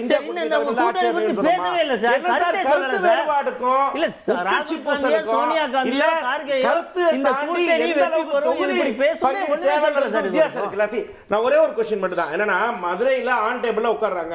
எஸ்பி வேலுமணி வந்துட்டு பாதி தூரத்துல போயிட்டாரு. அன்றைக்கு நடந்த மதுரை மாநாட்டுல நீங்க ஒவ்வொரு இடத்துலயுமே நடந்துச்சுங்க. அதனாலதான் சொல்றேன். அங்க வேற போயிருக்காங்க பாருங்க. அது இல்ல, நான் சொல்றது டிவியில பாக்குற சொல்றோம். இந்த பிக்சர் எல்லாருக்கும் தெரியும். அன்றைக்கு எஸ்பி வேலுமணி பாதி அதிருப்தியோட தொகுதி பங்கில சில கருத்து வேறுபாடுகளோட போனாங்க. ஒவ்வொரு கருத்துக்களை பத்தி இங்க பாருங்க, ஒவ்வொரு கட்சியை பத்தி எங்களுக்கு என்னோட கருத்துல பேச விடுங்க. என்னன்னா இந்த கருத்து என்ன தலைப்பு? இபிஎஸ் முக ஸ்டாலின் அவர்கள் 2 பேரும் முதல்வர் அவர்களோ யார் இதுல தெளிவான கூட்டணியை வகுத்தார்கள்? இதுதானே. இதுல எந்த வகையான ஒரு % கூட இன்னளவு கூட சந்தேகம் இல்லை. முத்துவேல் கருணாநிதி ஸ்டாலின் அவர்கள் தெள்ள தெளிவாக இந்த முறை கூட்டணியை மகா வெற்றி பெற்ற கூட்டணியை அமைத்திருக்கிறார். இதே இந்த 2026 மாபெரும் வெற்றியை பெற இருக்கிறது இந்தியா கூட்டணியும் இரட்டை சகோதரர்களின் ஒப்பிடும் இந்த கூட்டணி. 10 வினாடிகள் ரொம்ப சுருக்கமா. அதாவது எடப்பாடியார் மிக தீர்க்கமான கூட்டணி அமைத்திருக்கிறார். மிக தெளிவான இடஒதுக்கீடை கொடுப்போம். இவர்களைப் போல் நாங்கள் பேச்சை தாண்டி 185 தொகுதிகளில் வாக்காளர்களை சந்தித்து விட்டு வந்து மிக திடமாகவும் தீர்க்கமாகவும் நம்பிக்கையோடும் வெற்றி பெறுவதற்கான சாத்தியக்கூறுகள் எங்கள் கண்ணில் தெரிகின்ற வகையில் நாங்கள் இந்த தேர்தலை சந்திப்போம். அவர்களைப் போலல்ல, 210 தொகுதியில் மிகப்பெரிய வெற்றி அடையும். சுருக்குமா? இல்லை, அதாவது எடப்பாடி பழனிசாமியை நம்பி யாரும் போக தயாராக இல்லை. மக்களால் புறக்கணிக்கப்பட்ட ஒரு தலைவர் எடப்பாடி பழனிசாமி. அவர் மக்கள் மன்றத்தில் 120 தொகுதி போனாலும் சரி, 234 தொகுதி போனாலும் சரி, அவருக்கு மிஞ்ச போகிறது 0 மட்டும்தான். சுருக்கமா, இந்த தேர்தல் என்பது தமிழகத்தில் மதவாத சக்திகள் எக்காரணத்தை கொண்டும் கோல் வச்சக்கூடாது.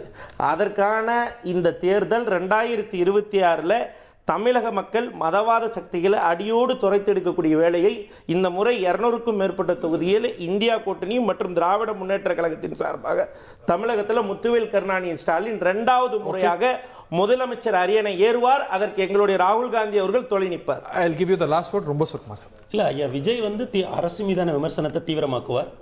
ஐயா எடப்பாடி அவர்களும் ஐயா ஸ்டாலின் அவர்களும் கூட்டணி கட்சிகளுடனான பேச்சுவார்த்தையை இன்னமும் கடுமையாக்குவார்கள். இனி வருகிற நாட்களில் பல்வேறு இப்போ காங்கிரஸ் திமுக கூட்டணிக்குள் நடந்ததைப் போல 2 கூட்டணிகளுக்குள்ளேயும் பல்வேறு நிகழ்வுகள் நிகழ்வதற்கான வாய்ப்புகள் இருப்பதாகவே பொறுத்திருந்து பார்ப்போம். யாரோட வியூகம் வென்றது அப்படின்னு தேர்தல் தான் சொல்லணும். தோற்றம் ஒன்று சொல்லும், தோற்றம் சொல்வதையே தேர்தலும் சொல்லும். தமிழ்நாட்டு அரசியல் களம் விந்தையானது. யாருடைய கை ஓங்க போகுது அப்படிங்கிறத நம்ம பொறுத்திருந்து பார்ப்போம். லெட்ஸ் வெயிட் அண்ட் சீ. நன்றி, வணக்கம்.